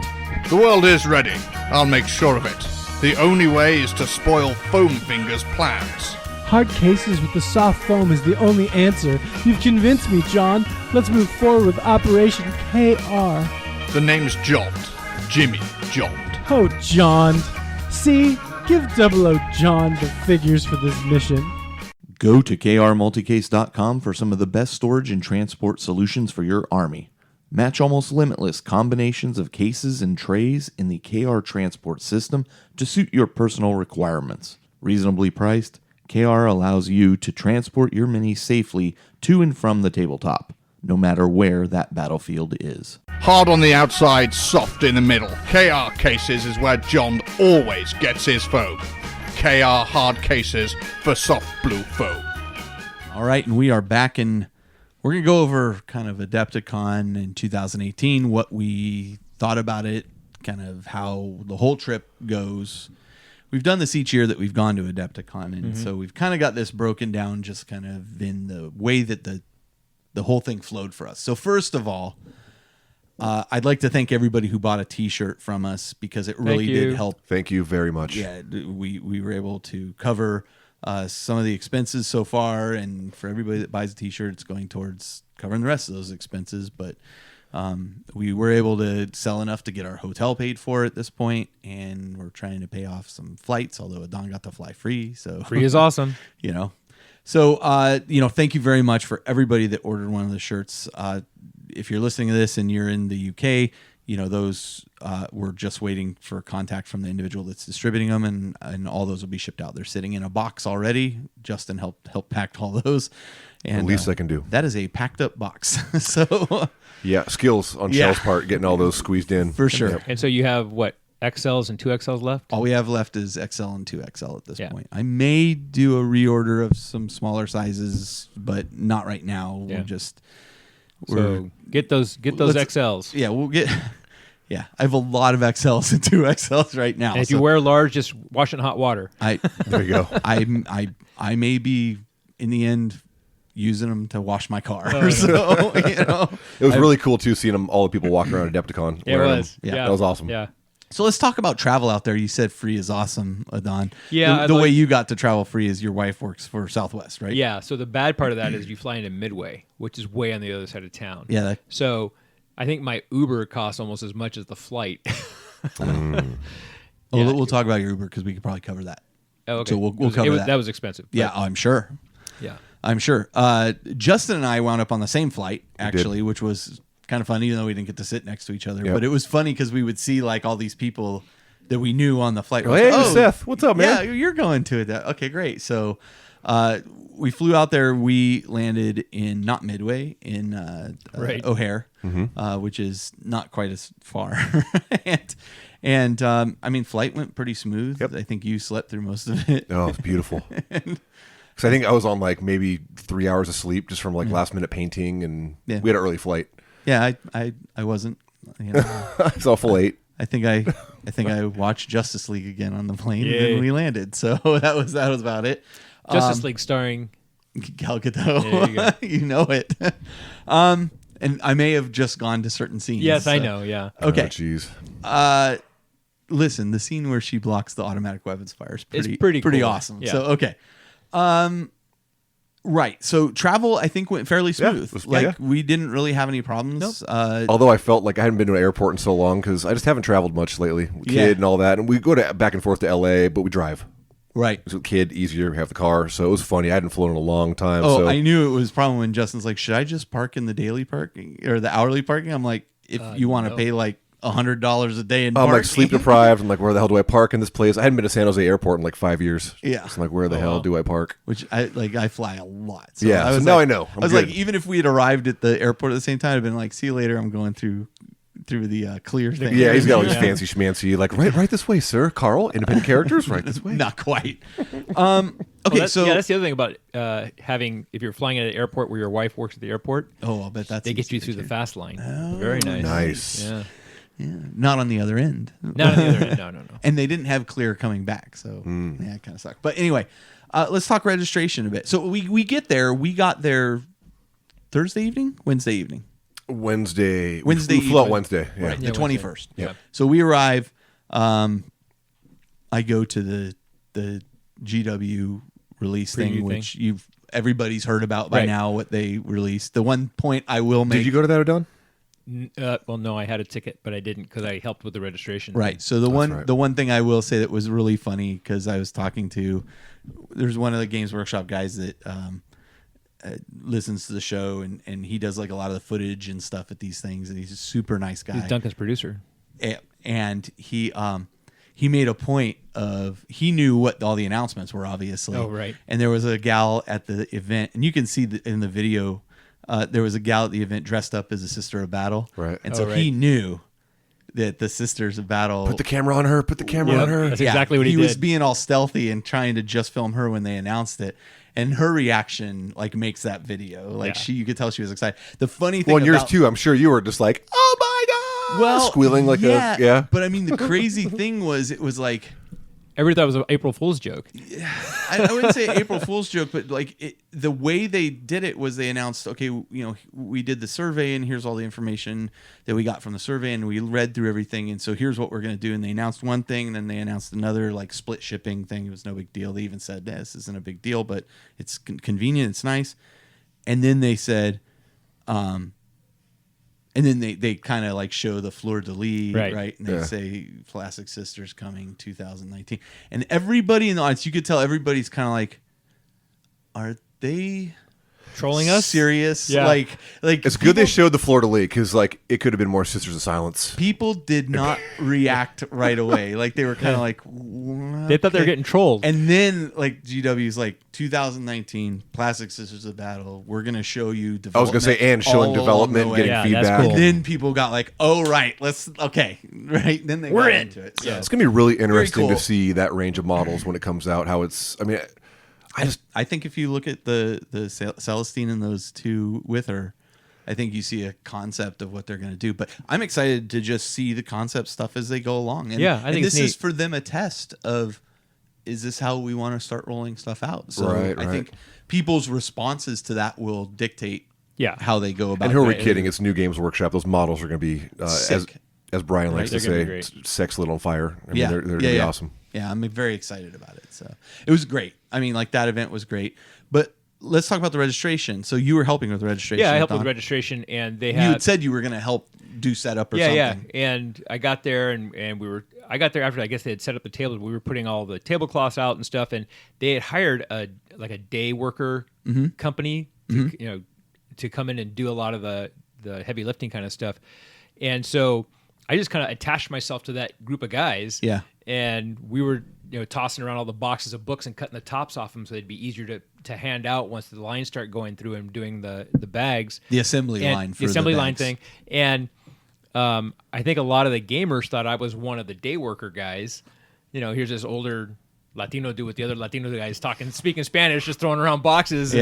And some of the guys who were in the day worker group, they're like, "Is he with us?" It was kind of funny, but I had a good time. We ended up having some, we had a good time throwing, getting the boxes all set up, and then they had an assembly line with bags where we were just, you go down the line and fill all the bags up. Right. So I personally, if you got a VIG bag or if you got any kind of swag bag at Adepticon, I handled every single bag. I was the beginning of the. So you may want to throw those away right now. Yeah, I was the beginning of the line, so I handled every single bag.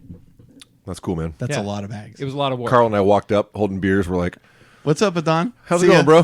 bro? Keep up the good work, pal. Pat you on the back and move on. But for me there's kind of this satisfaction because I'm a process guy, helping to set up the process and watching the process go, and then there's kind of this satisfaction of seeing it all happen. So that was kind of cool. I agree. Yeah. And I think there's value in assisting with an event like that. Like I said, last year I did all those tables and Yeah. So I feel like I did my due diligence for Yeah. 1 year. Okay. So Registration went I think smooth registration went very smooth. I mean, I had a VIG badge, and They the let us go VIG through line first. you go through first, Yep. and we were standing in line for a while when I don't think we needed to per se. yeah. I mean, But The VIGs you don't really need to. No, I didn't really need to. So I kind of, we stood there for a little bit, but then walked up, got my stuff.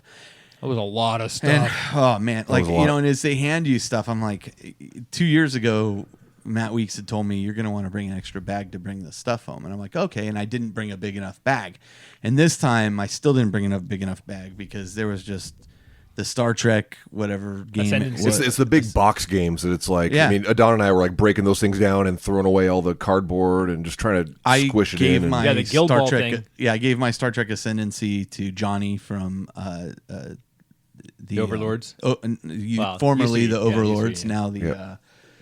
Sons of Heresy, because he's a big Star Trek fan and Yeah. he didn't have a VIG. And I'm like, I'm not gonna, I'll play somebody else's. I'm sure Aaron owns this game or something. Well, I own it now. and I've heard it's a great game. Yeah. But I'm like, I'll play it with people who own it. Right. And then I gave away my Guild Ball thing to somebody else because I'm like, I have zero interest. Everybody's like, but it's a good game. Yeah, great. I have enough Mullins games. and I were walking around the vendor hall, just like, there's so many games here, like There's that I so want to many try. games. I don't have the time. No, I don't have no. time for 40K. And so, but I think they did a great job with registration. We got in Yeah. early, got our stuff. Later, I saw the registration line was quite lengthy. Yep.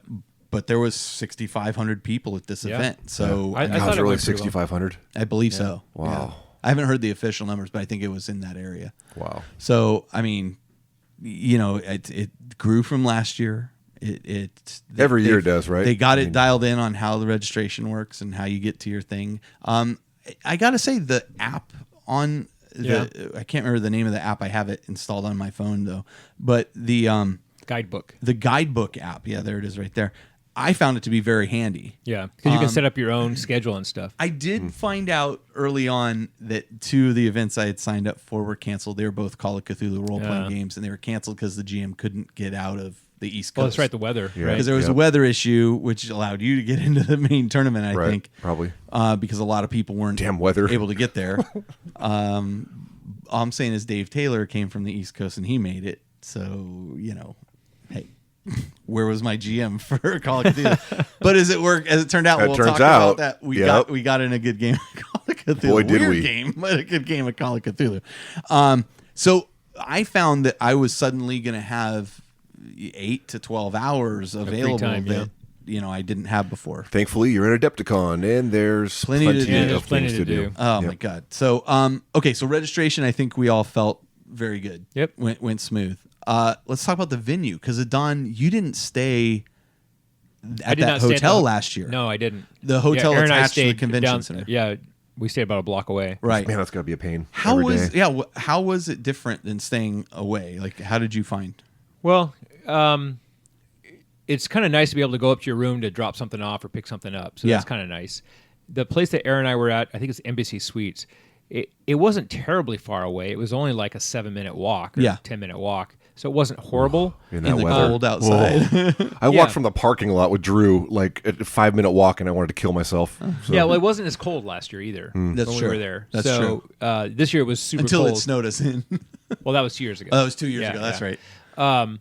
So there was that. Also, you do feel a little bit disconnected. When you're not there. Yeah, but it wasn't. I didn't think it was that bad because for the most part you're in your room to sleep and that's about it. Yeah. And I don't drink a lot, Yeah. so it's not like I had to worry about stumbling home in the dark. Right. But it is really nice to stay in the host hotel. I also have the Marriott rewards. Yeah. So I got freebies for that. We got free breakfast and stuff because Right, of that. right. So, Yeah, that was very handy. Thank yeah, you, sir. it was. Oh yeah. 'Cause I tended to sleep in a little longer than a dawn, and you Little text bit. me like, "Hey, here's a free breakfast Yeah. voucher." Yeah, you got 15 minutes for breakfast before it closed. Oh, and I would make it like 5 minutes before. Yeah. But that was actually a nice little breakfast. It was good. Yeah, it was good. Really good. Thank you. But it's kind of cool to be in the hotel. Yeah. No doubt. Yeah. The hotel rooms are nice. Yeah. The bathroom's a little weird. Like the doors into the bathroom. are Yeah. weird. Okay, your room too? That split doors. Awful. Yeah. Terrible. But while you're taking a poopy, you have a TV Yeah, in, TV in the bathroom mirror. Yeah. Which is weird. I always feel like people are looking at me. Really strange. And the damn thing had a mind of its own, It too. keeps It's like, coming on. It keeps coming on every time you open the door. You're like, You have I to don't go want turn to it watch off. TV. And turn it off. Yeah. Dun-dun-dun, dun-dun-dun. But, Yeah. really it nice was- rooms. But Really yeah, nice. they were. It was nice. Comfy beds, too. Yeah, the Yeah. beds are comfortable. Yeah. Yep. Okay. And I didn't think the restaurant was terribly overpriced No. at all. So Which was a lot of people called it overpriced. The drinks were. the drinks were, but the food Maybe really your wasn't. $15 mean ties or whatever the hell you were drinking. Long Island iced tea. Yeah, but bars are always $6 for a beer and $10 for a shot or Yeah. Right, whatever. but if Just- you But I thought the food was reasonably priced Right, it for was what you good got. food. And it was good. Yeah. Like there were times we were able to eat healthy. We were able Yep. to eat salads and Yep. that kind of thing. But there was also times you were able to eat crap. Yeah. You know. So No, it was I really think good. felt Fried it was cheese, fun. yeah. And the thing I found funny is like the prices of the good restaurant food were like comparable to the crappy Sure. food they had. Sure. Yeah. Yeah. That's On why I li- never on little bothered. carts. Yeah. And if you but notice you're paying that, for your convenience in that case. and going Sure, kind of yeah. into our next thing, which is about the people and stuff. If you noticed, like that bar kind of becomes the congregation point Oh, yeah. for Yeah. a lot of folks. Yeah. Yeah. And so let's talk a little bit about the people at Adepticon, because I think this is one of the things about this event that I love. Granted, we're speaking from the perspective of a group of people that people are coming up to say hi to that we maybe don't know or that we've met before.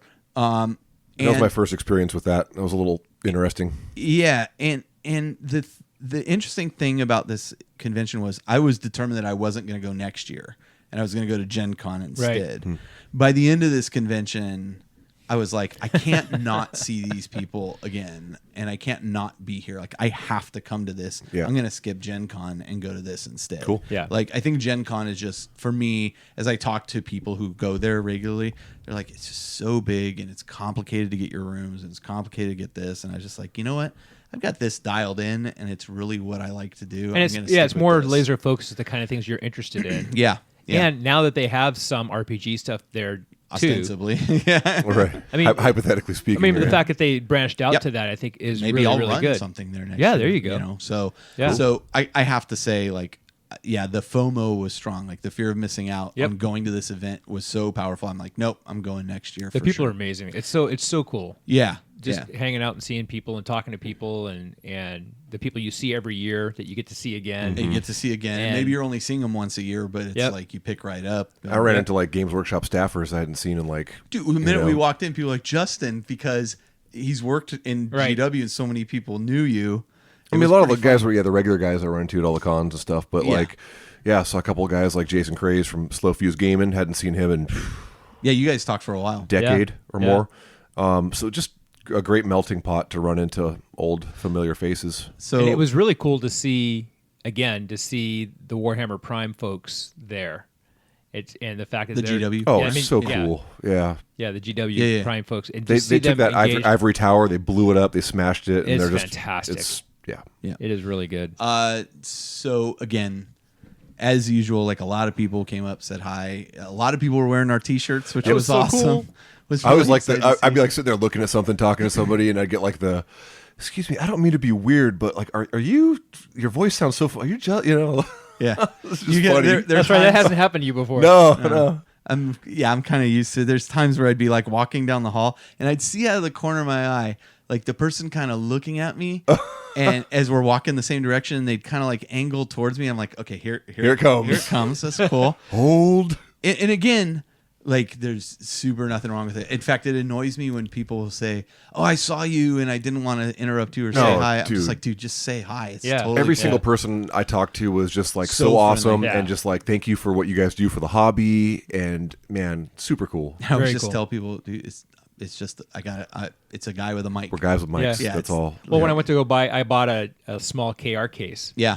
because I reconfigured my army, and the folks at the KR booth, hey, oh yeah, Kath and Alan. Yeah. no, hey, how you doing? And it was and great folks, but and We sent a lot of business their way.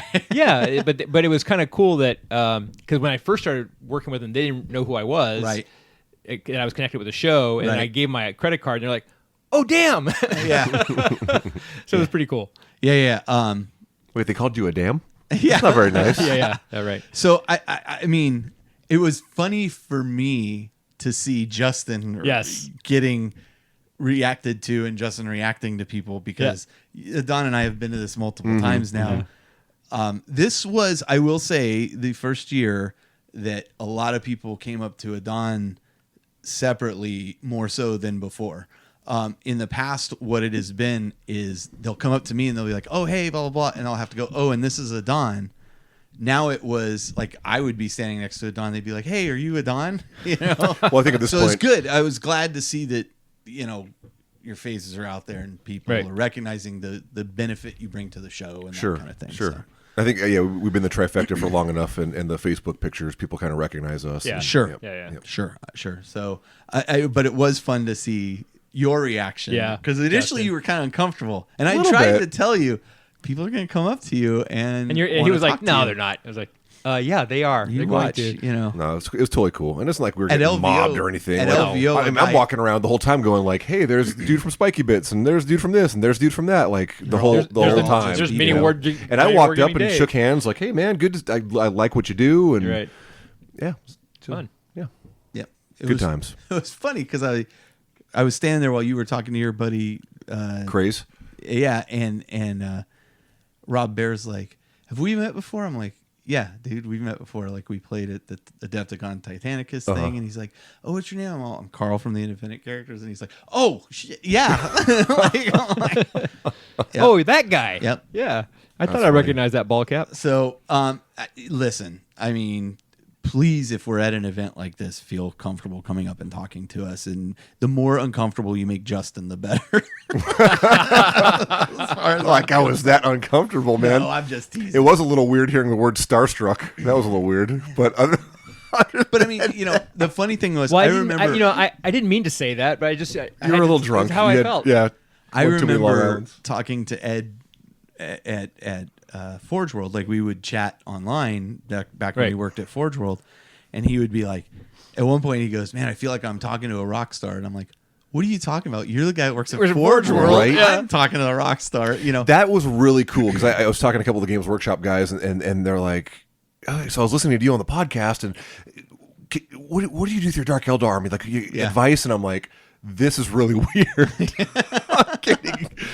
But I mean, they're all just hobbyists. Totally, This was the first time I went to Warhammer World. I came back and I kept saying, these guys are just guys that are passionate about the hobby. Yeah, I mean, exactly I right. get that people think like GW is this huge monolithic Yeah, and thing. these guys twirling their mustaches It's in the not. dark room. Yeah, it's not. I mean, clearly the leadership at that time was very different than the leadership now, and there's still corporate things they need to pay attention to. Yeah, but the line folks are just like us. They're just hobbyists. Yep. Sure. You know, so I mean that.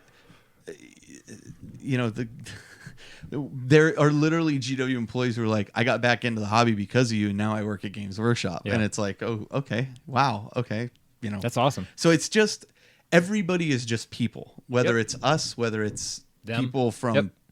you know, other podcasts Yep. or internet shows or Games Workshop. We're all just people. Enjoy it. Okay.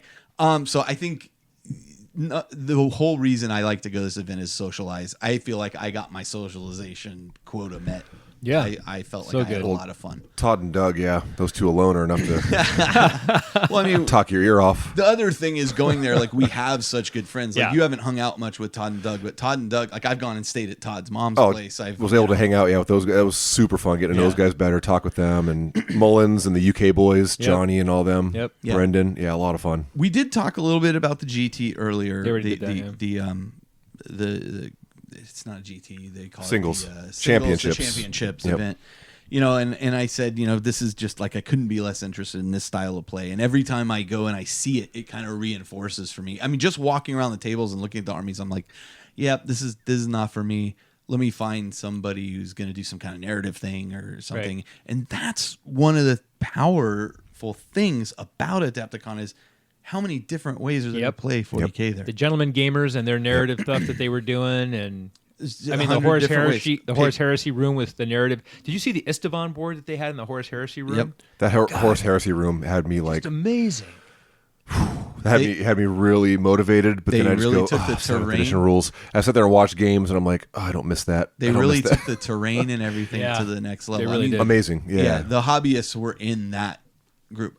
And that's what Jason Mullins was saying until he said, then I went and looked at the Age of Sigmar guys. Age of Sigmar guys bring it. Ooh. Ooh, man. They bring 'Cause it. they're old fantasy players, a Yep. lot of them, Yep. right? Hard to say at this point, you At know. this point, I mean, but the ones that are the old fantasy players, like you see, they're oh, I saw, yeah, like Yeah, skills Phillips and and those stuff. guys. Yeah. yeah, they're all grognards, Yeah, like us, yeah. and they always bring the hobby, Yeah. But there were some incredible Age of Sigmar. Oh, armies man. out Yeah. there.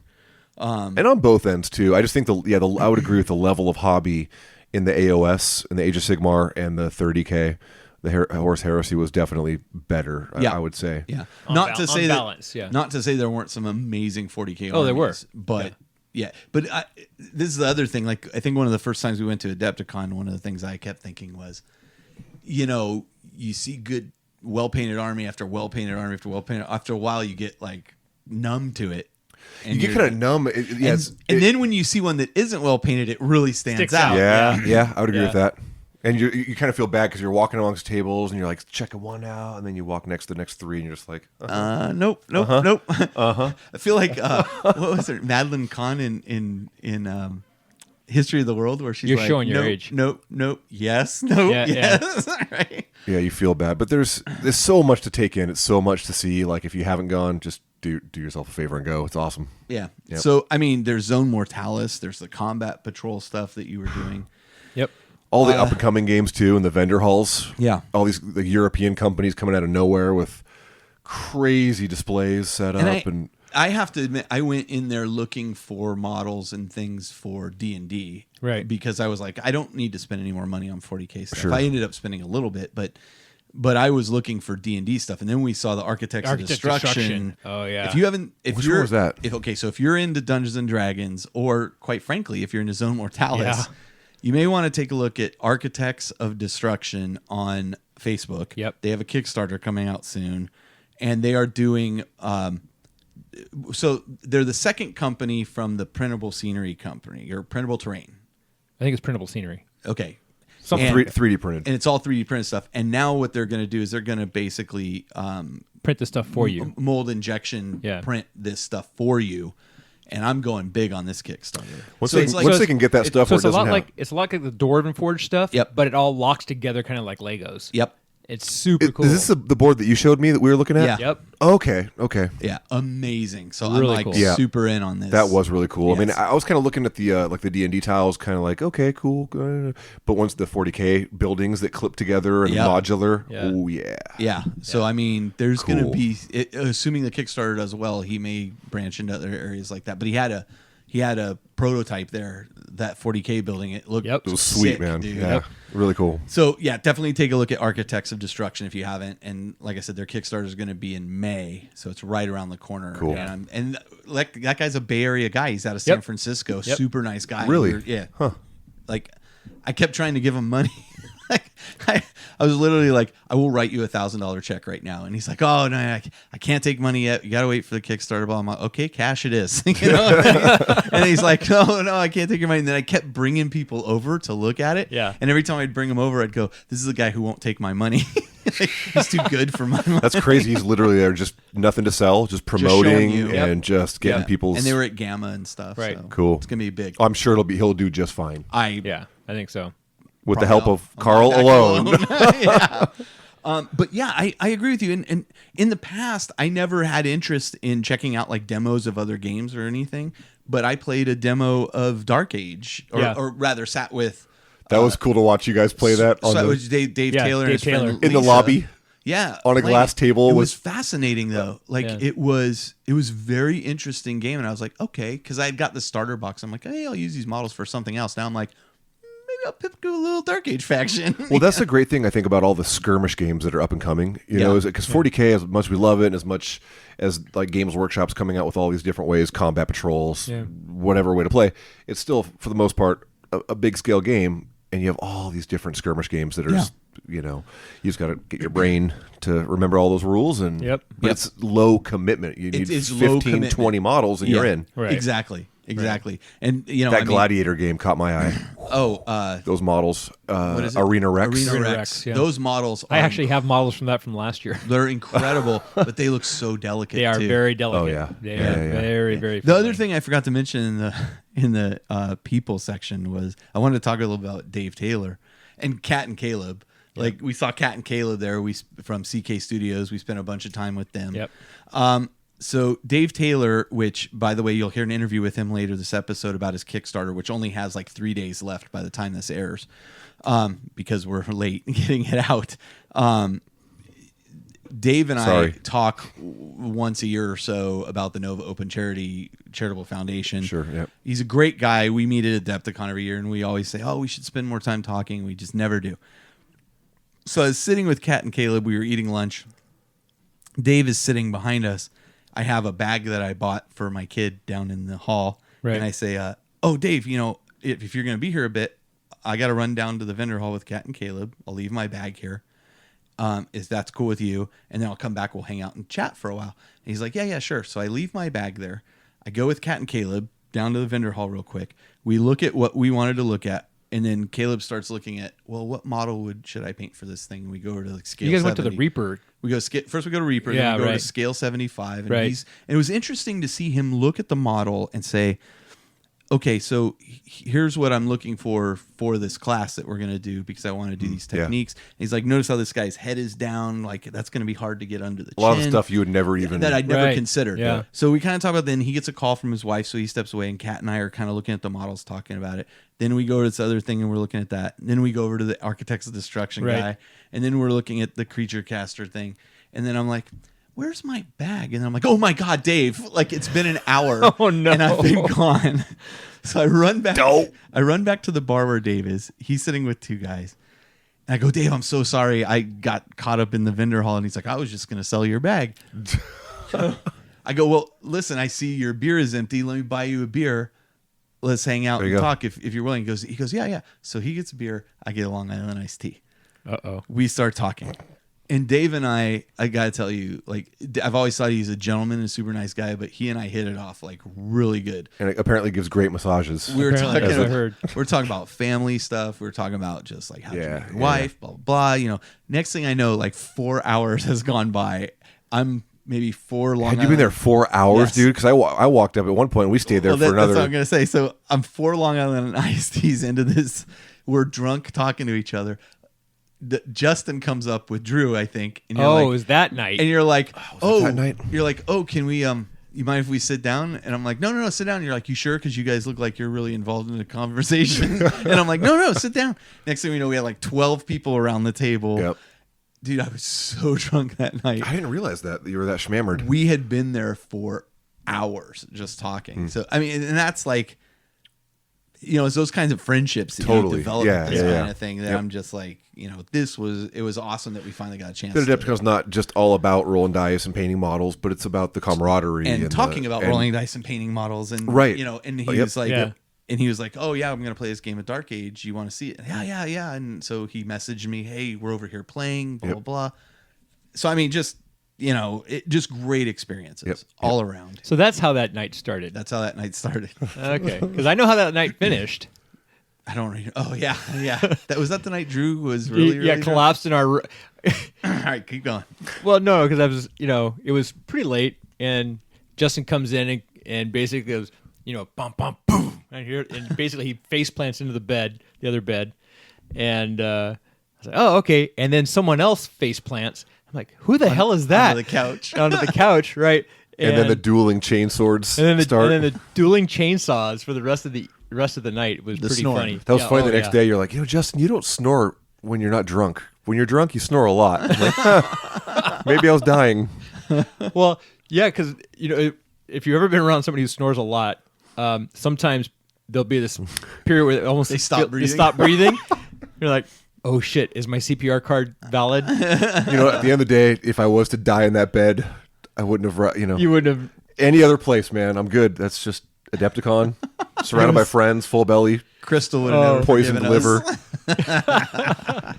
But I figured out pretty quickly that the other guy was Drew, and basically, because he had driven, We couldn't there's let him No drive way he could anywhere. drive. I made the judgment call. I said, dude, you're But gonna crash on the sofa. It was hilarious. Yep. It was hilarious. About 3:30 in the morning, like, what is that sound? Oh. And the really funny thing about that guy, when he gets really drunk, he instantly he does a wicked Morty impersonation, like is Rick that and Morty. right? And I do a pretty okay Rick. So we were Rick and Morty walking around drunk at the convention hall, and That's hilarious. He gets a little That's handsy when hilarious. he's drunk. he gets a little handsy. Some do. Usually Marines, ex-Marines. yeah. Oh, Ex-Marines. I'm kidding. Doug. Or am I? Doug gets a little handsy too. But yeah, I mean, just the camaraderie there. I mean, I think we all had a really great time really good socializing, and it was exactly what I needed to get me excited about playing more. So, yeah. So there you go. Okay, so we talked about everything we played. Don, you took some classes. I took a bunch of classes. Every time I talk to Adon, he's like, "Ooh, I'm off to Duncan's. Ooh, I'm off to Cat and Caleb's." Just something. It's crazy. Yeah, I it's amazing. I take a lot of classes and I still can't paint worth a damn, but I do enjoy the class. You know what? I figured out what it was because I saw people in there with notebooks and stuff taking notes. Yeah.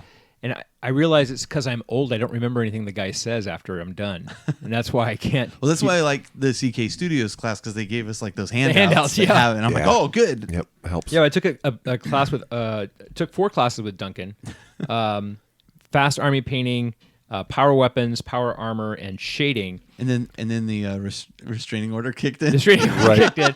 And the videos of you about the cards. Oh yeah, so I took So good. I took the 3 different Duncan stratagems that we're using for our campaign, the third of which has not been unveiled yet, and well, it is now because the video is now on the website, and so Right. you can see what it says. The last one is Duncan's Disgust. Yeah. But I showed him the cards. He had heard about the cards. He had seen the first one because it was on Reddit or whatever. And he was just tickled pink. And I gave him a copy of each of the 3 cards. Yeah. And then I asked him a favor. I said, would you read the flavor text Of the card. of each card? And he gives And such a good funny. And let me- disappointed face. yeah, he did. Oh, man, it was such a good job. And he just had a blast. He was like, oh, these are great. I'm going to use these at home because there's a guy who never paints his stuff. I'm using these Dude, cards. How can you be friends with Duncan? I was and gonna not paint say- your Not- stuff. right? Yeah, that's Right? I mean, that's low. how do you live that down? So this guy taught for 3 days, Yeah. 9 to 10 hours a day Yeah. Wow. with very little break. Exhausting. And I went to one of his very first classes, and I went to the last class that he taught. and that guy's energy level just stayed high. He was interactive the entire time. He was very friendly and welcoming, and you could, the energy just was always there. It didn't really seem. I mean, he drank a lot of caffeinated beverages, I noticed. Oh, I'm sure. But it was great. I mean, I've done a lot of teaching of other topics, obviously not painting, and no one's going to take a painting class from me. But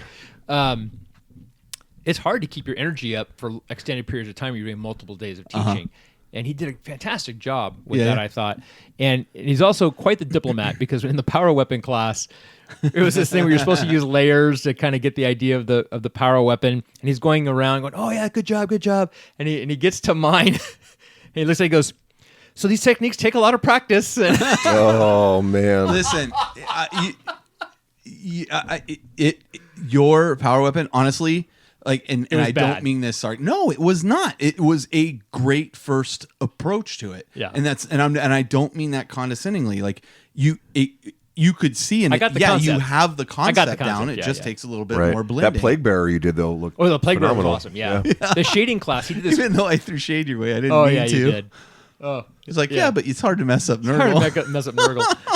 That's not what I meant. I saw the work you put. It wasn't like you It washed looked the whole good. thing and just dry brush. There was It the looked sores. good. Well, it was looked that gross. That and, class that he was teaching was about using the shading technique on a white primed model, and using the shades to do your work, and it was fantastic techniques, and using like thinned down blood for the blood god. Yeah.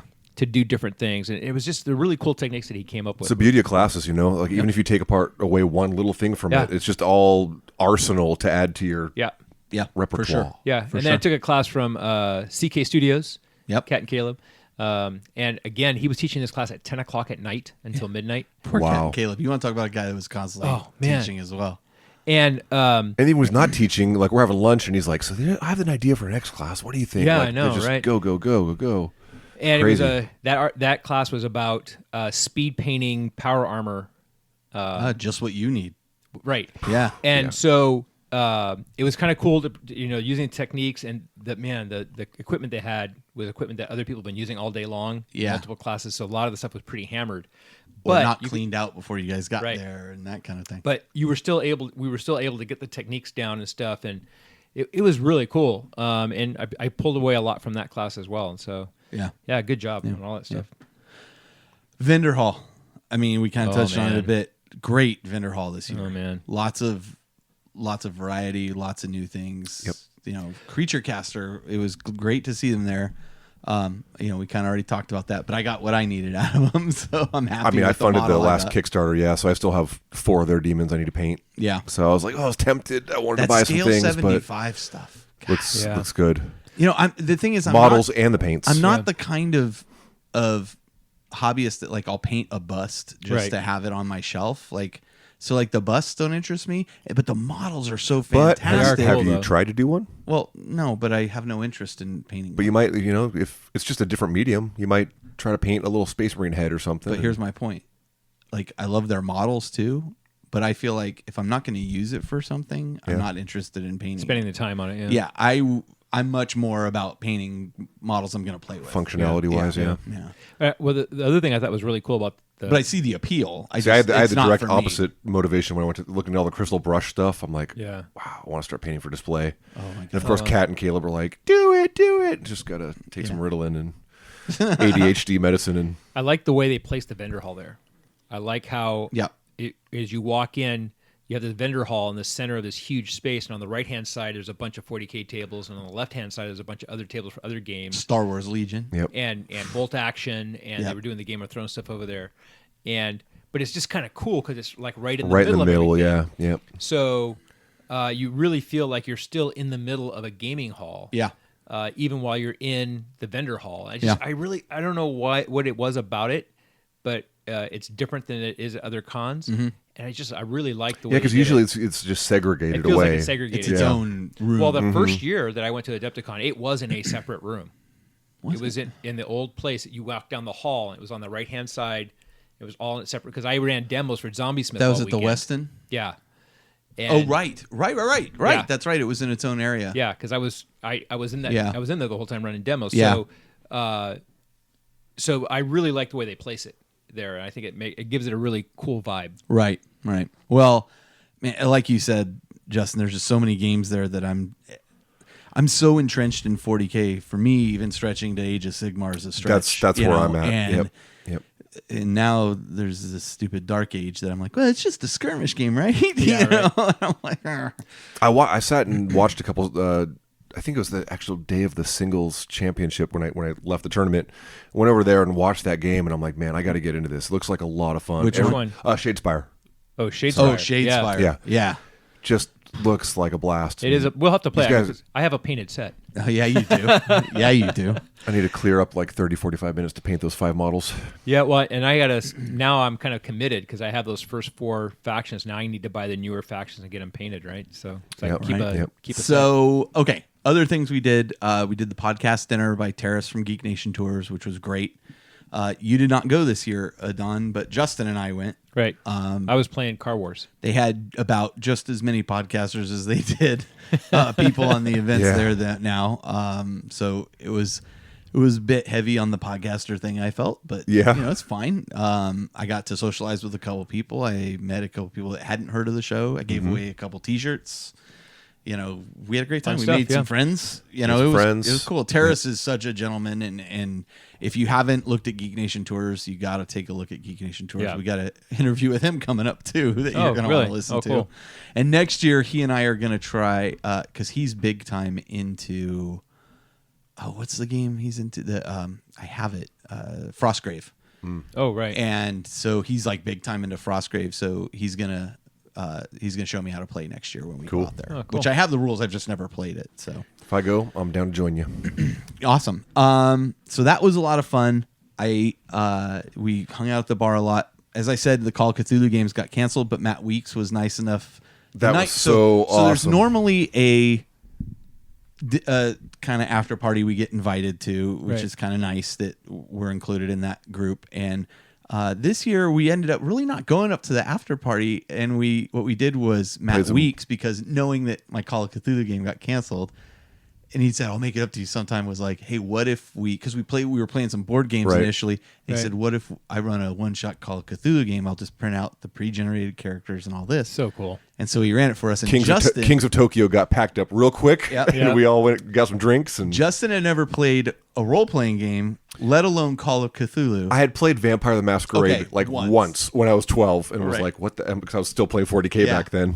So I was very confused. So his first Adepticon, first RPG, Call of Cthulhu. And let me tell you a bizarre Call of Cthulhu scenario where we were all related to each other, and there was like incest and all this stuff going on. It was like Skinwalker Ranch on acid. It was creepy. Wow. Yeah. And I kind of don't want to spoil the end, but the end was like I didn't see it coming. Yeah. Like what was happening. Well, in it's the end. Cthulhu. You better not see it And coming. let me put it this way: there was one character in the party who was like a 12-year-old girl, and We all thought she was disabled mentally. like mentally handicapped, right? Because nobody could understand what she was ever talking about. She'd look at you with these creepy eyes and all this stuff, and we were like, what is with this girl? Everyone was led to believe she was kind of like the culprit. Yeah, and not to be offensive, but the term they used, because it's 1920s, was retarded. Like in my character, it was literally, you can't stand that retarded little brat. Right. And in fact, my character would like beat her and stuff. I was playing the wife. I was playing Justin's wife. And so, yeah, tell me. So, well, okay. Actually, first I had chosen the character you had, and then I saw the only remaining character was a woman, and I was like, I'm not going to do that to Justin on his first thing. I'll take the female character, not a problem. Yeah. So, but then at the end of the scenario, we end up learning that she is actually the highest IQ of all the characters. We were the dumb ones because we couldn't understand anything she was saying. We thought she was dumb, and she thought she herself was dumb because she would try to explain concepts to us, and we couldn't understand them. But it turns out she was the smartest one in the group. It was grim and That's just awesome. bloody and just so much fun. So fun. And then 4 a.m. rolled around, and I'm like, maybe we should go to bed. We were exhausted. So, and then the next day we had a long wait till our flight. You took off early, Adon. Yeah. But Justin and I had a long, early. Yeah, we were flying at like 5 or something like Yep, that. yep. And so we got a couple guys together. We got Dan from the 40K Badcast. Badcast, yeah, that was great. A couple other guys, and I was like, we're gonna go see Pacific Rim Uprising. Oh, wow. In IMAX because we got time to kill. You guys interested in going? Yeah, okay, we'll go. Let me tell you. First off, first IMAX movie I've ever seen. Oh, really? That's the first IMAX movie you ever saw? Yeah. Wow. And good movie to see in IMAX, like Yeah, gigantic yeah. robots. Action and Yeah, monsters. big fighty Eye robots. candy. Dumb Yep. movie. Dumb movie, I knew yeah. exactly what I was going in for, Yeah. and I got exactly what I wanted out of it. Yep. It was fun. But big fighty robots on a big screen. We had fun. That's pretty good. Yeah. I think everybody left going, yeah, the movie's okay. I mean, Yeah, my it was flight exactly was what at I like wanted. 6 a.m. Yeah. So you got up at 3. Yeah, it was pretty crazy. Yep. Because I had to drive Finished all the that way up across and town. then got our butts to the airport and had some lunch with Dan. Yep. Which was Got nice. to chat with him a bit. Dan's a good dude. Absolutely. And Yep. then flew home. And that was that. That was Adepticon. That was Justin's 3 first days to Adepticon. recover. What a blur. Yeah. And not just from the alcohol, just from probably from the alcohol, but just so much fast. going on, man. Yeah. And So fun. This is a crazy thing. Like I look forward to it all year from the point And that I then- register. And then it goes. And then I'm like, oh my God, it's over already. Yeah. But there's times where I'm like, okay, I'm tired. Like I'm ready Yeah. to be done. But then something else fun starts happening. And then Yeah. by the end of it, I'm like, what happened? You know, Well, what's crazy for me is I left a bunch of free time to do things. To do things, and I still didn't get to demo all the games I wanted to demo, and I still didn't get to do all the stuff I wanted to do, and it's There's too much. crazy. There's too much to see. There's too many people to talk to. Too many games It was to a blast, play. but got to play Space Hulk again. Which that was a is great the takeaway. best, dude. It was just the best. I really enjoyed going and playing the Legends of the Old West because I have models for that. Yep. So I used to play it. And Did you actually use your models? No, but Yeah, it's 'cause funny it was because kinda pre- right, yeah. but the models he has are the same models I have. Oh, okay. So it's kind of the Banditos are the same ones that I Yeah, have. I have a band for it too. It's all Black And, Scorpion miniatures. He Osprey gave them prize support so that everybody who played got this cool Osprey book about the Old West. Oh, very nice. Yeah. Oh, that's where you got that. I yeah, saw that you it was had kind that. of cool. One of the 22 pounds of books I couldn't fit. So, okay, what are kind of your takeaways from the event, Adon? Let's Yeah, start so Kinda covered that's it, kind yeah. of what I was talking Oh, about. that's- Is just the variety of games that you can play and the kinds of things. And I got to, that was kind of my goal going in, is playing lots of small games in a lot of different genres. Yeah. To be able to do meet a lot of different kinds of people, a lot of different kinds of gaming. I left a lot of free space for pickup games or shopping or whatever. Yeah. And I was really happy I was able to jump in and actually play the Game of Thrones tabletop game. Yeah. I was too. Yep. And I went, and then I brought Justin and Drew over. Said, "You guys got to try this. You guys got to try this." And yeah, I mean, just stuff like that. Being able to just branch out and try all these different things, and even sometimes you see something in the VIG and you kind of in the VIG packet and you go, "Oh, maybe I should check that out." Yeah. So speaking of VIG packet, I got a model for this game God Tier that's going to go Yeah. on Kickstarter soon. Yeah. And I was like, oh, this model's really cool, right? It's kind of female with a bow. It's Yeah. kind of large scale. I'm like, what's this all about? I went up and looked up the Kickstarter. Yeah. Yeah, I backed this stupid Kickstarter. No, you didn't. Yeah. Oh wow. Yeah. It looks really cool. Is it Kickstarter up? Yeah, it's still up. It's up for like another 4 or 5 days. Very cool looking. It's just it's a fantasy skirmish type game. It just looks I got really this cool. really huge dragon looking thing. I love the concept that they were talking about in the video, and that's Yeah. what really pitched me on Oh, it. cool. So, yeah, I'm in. That's You a know. cool sculpt, man. Yeah, really. Well, also neat. the VIG worked.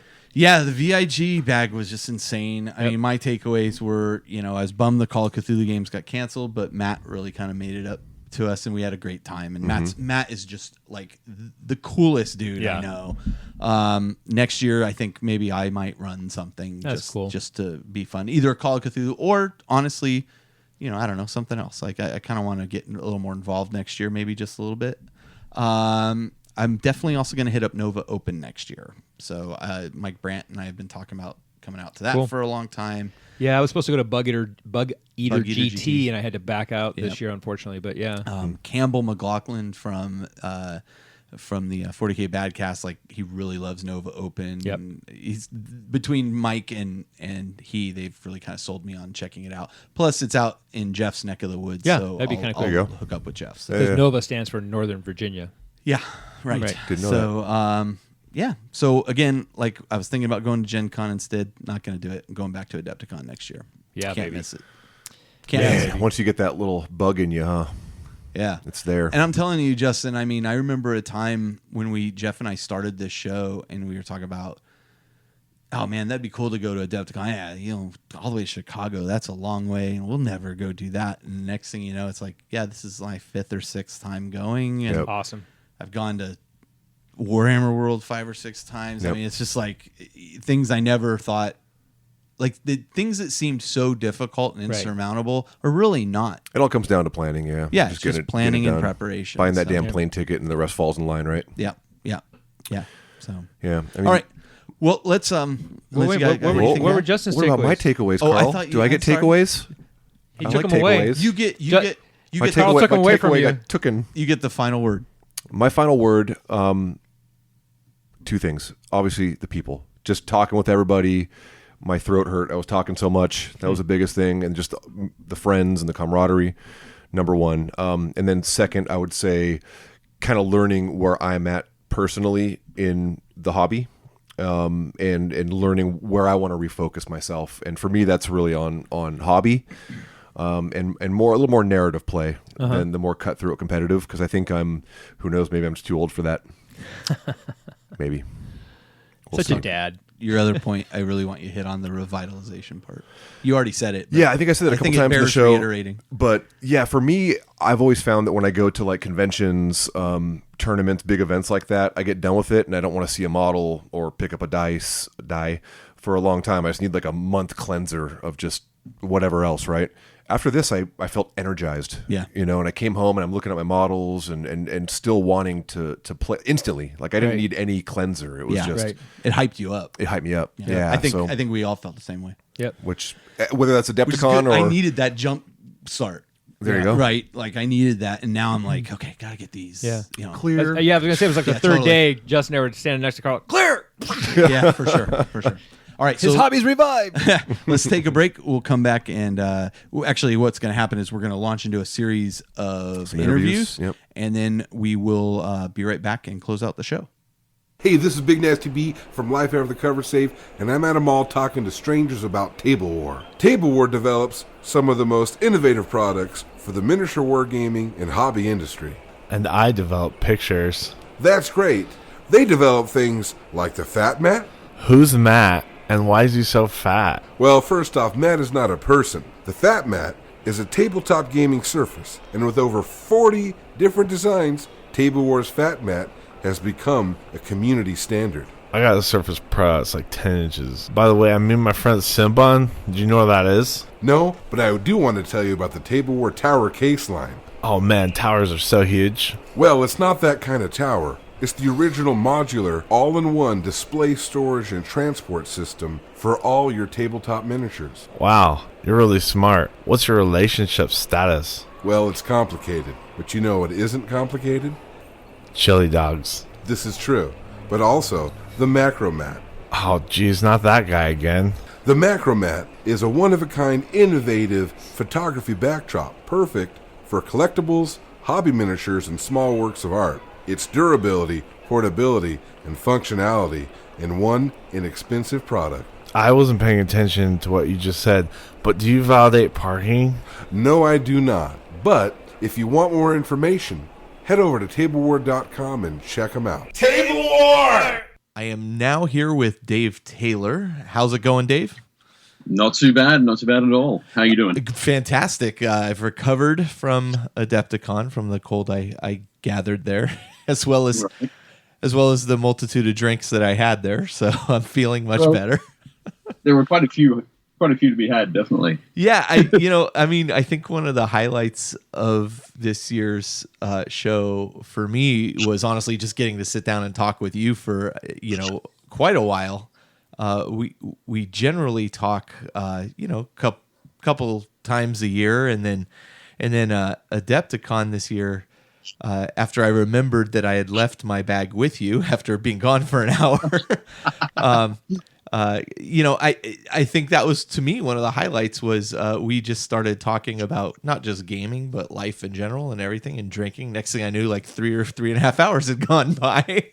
Yeah, it was pretty amazing. Like I was happy that I had no plans for Saturday afternoon. Yeah.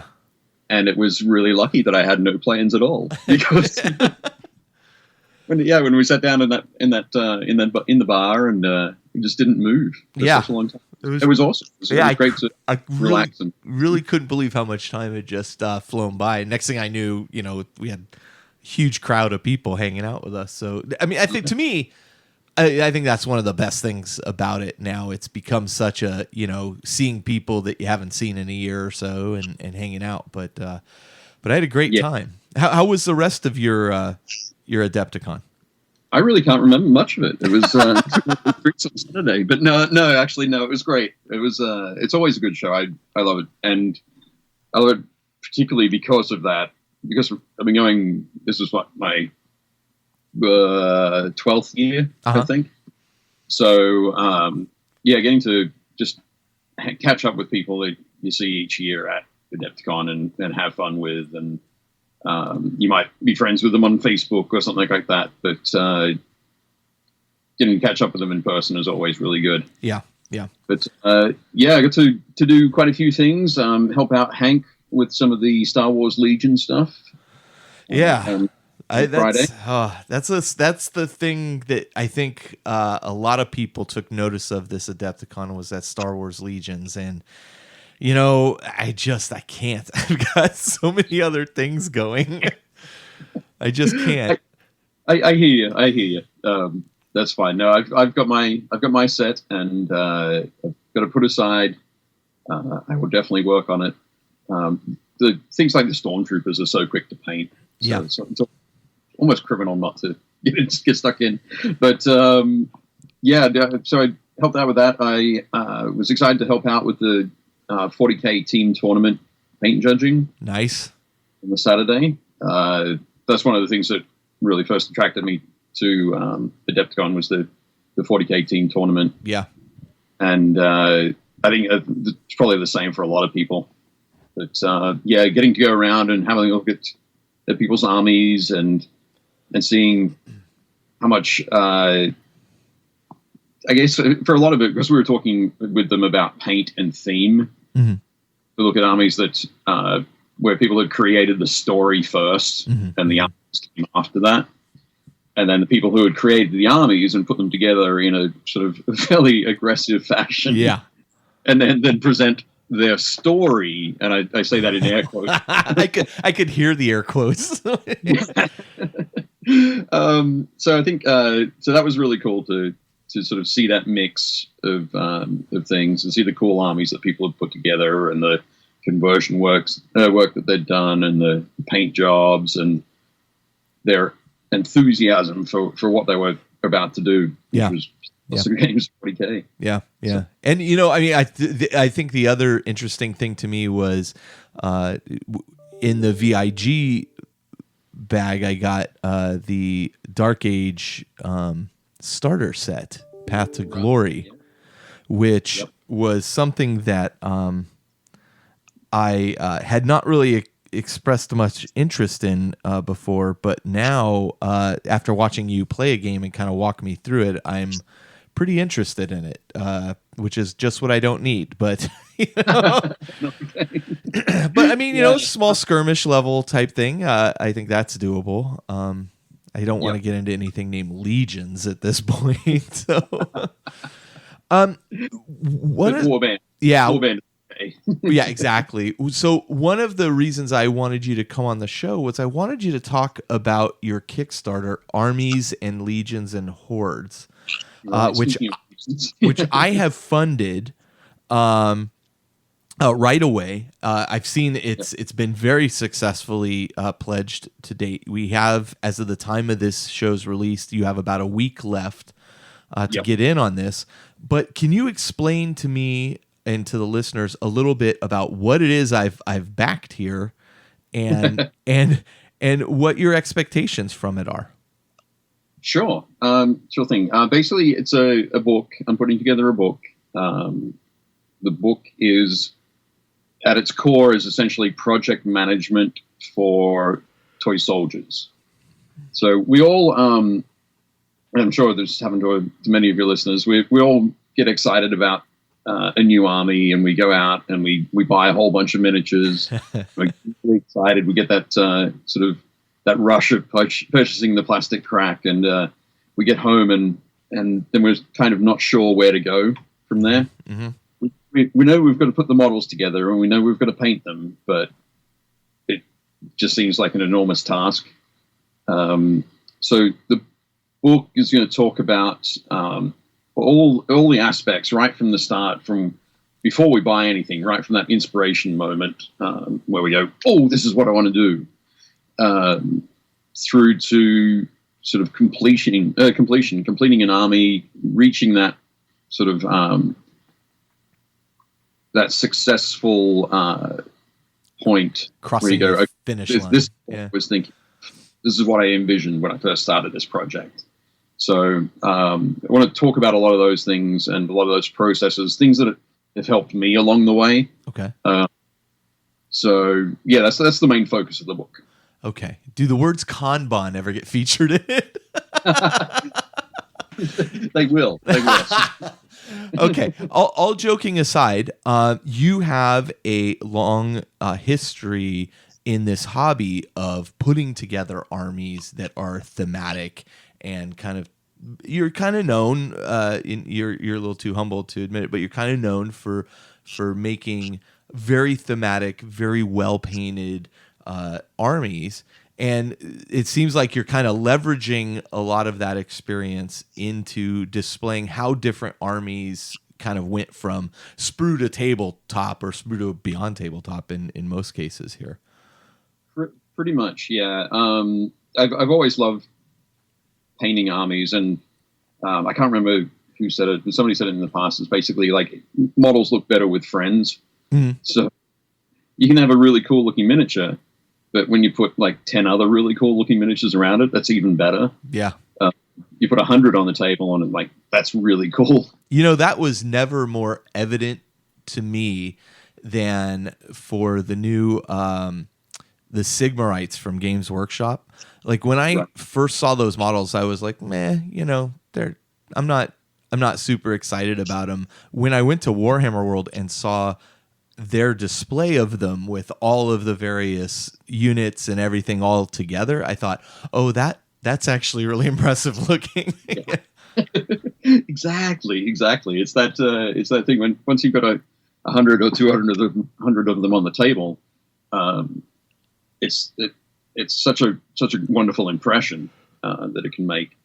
So yeah, you're right. I've done a lot of that sort of thing over my toy soldier career, and converting armies, converting most of the models in an army is something that also I find sort of really enjoyable. Mm-hmm, mm-hmm. And but at the same time, it's not a sort of a necessary thing. It's just something that I enjoy doing, and it helps me with my motivation for completing a project. Right. The aim for the book is going to be to help people complete their projects, really. So it doesn't matter how much conversion they're doing, or it doesn't matter what level of painter they are. The idea of the book isn't to make you a better painter either. It's to make you, not make you, but help you be more consistent. Gotcha. In your painting, to complete more projects, really. Okay. Because at the end of that, like, everybody who backs the book and reads it finishes another army. That's another, at the moment, over 700 armies that are going to be completed, which means more toy soldiers for us to look at. Right. Yeah, that's the aim and sort of the focus, and it's sort of really exciting that a lot of people have got behind the project and are really also excited to see and read about how they can improve their success rate, I guess, their completion rate. Right.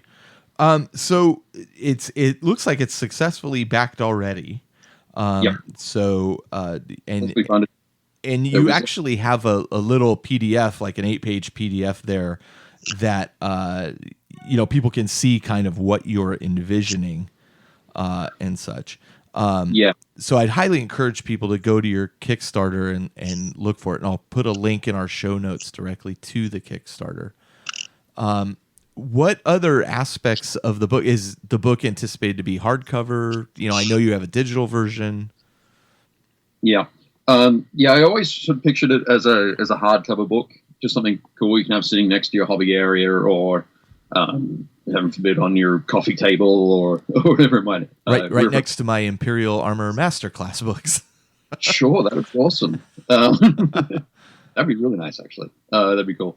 But so having a cool hardcover book with lots of wonderful photos inside was always sort of the aim.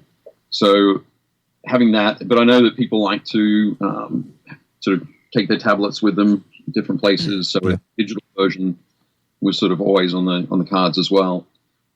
With that, we started out, the pledge level for that was for a PDF version, but we had we put a stretch goal in, and when basically, so that when we reached that, instead of a PDF, we'd go for an interactive digital book, right?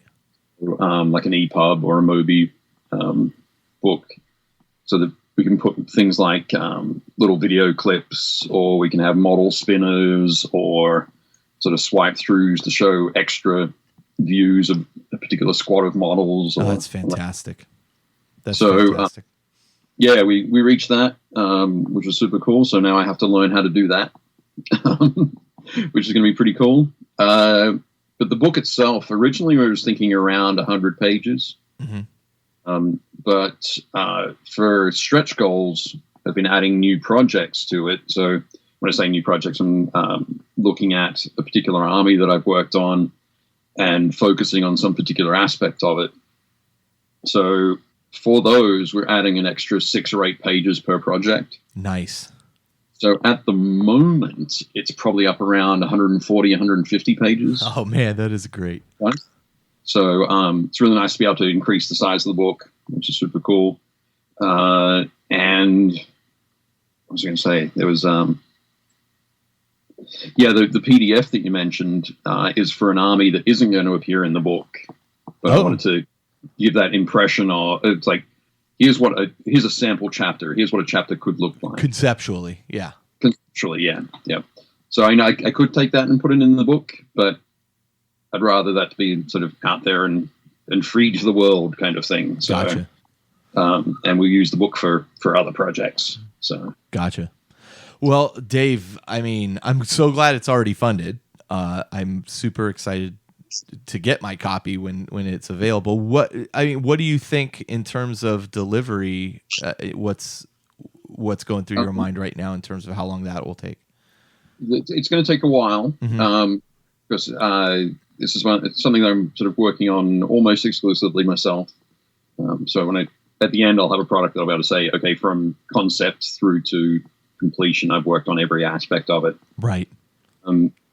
The plan is to ship in November. So that means for the rest of April, May, June, July, and August will be writing and photographing. September will be editing and layout. And October will be printing. Oh, that's fantastic. My aim for it all is. Yeah. Well, I think this is going to be an incredibly inspirational piece. I'm very excited about it. I can't wait to get my hands on it. I would highly encourage people go take a look at the Kickstarter. I'm one of those people I'm very reluctant to join a lot of Kickstarters. I've seen too many of my friends get burned, but this is one I jumped into immediately. Knowing you and knowing your reputation and feeling very strong about where this is going, I think this is going to be a fantastic addition to my library. So hopefully it is to other people too. Yeah, it's one thing where it's I completely understand people's reluctance to sort of back Kickstarters. With this thing, I will say that a lot of what I do, like my job is all within the toy soldier industry. Yeah. I work freelance and people need to trust me. Yeah. To be able to give me a job. If I don't deliver on this, then I've earned all of that trust and I will never work in toy soldiers again, which is something that I really don't want to be in that situation. So I will be putting all of my efforts into making sure that this is delivered on time and above the quality that people are expecting. Well, Sure. I wish you the best of luck, Dave, and here, I hope this helps generate a little more interest in it. So we'll talk again soon. Yeah, for sure. I really appreciate it, Carl. Thanks very much. Yeah.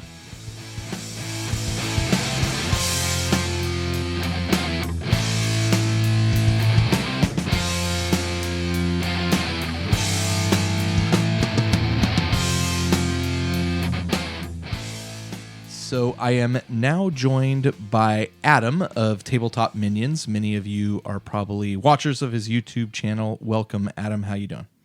I'm doing well. Thanks for having me on. Yeah, so we saw each other at Adepticon. We spent some time talking about your app, which we'll talk about in a moment. But I'm kind of curious to know how the rest of your Adepticon experience was, especially coming right on the tails of Gamma that you had just come from.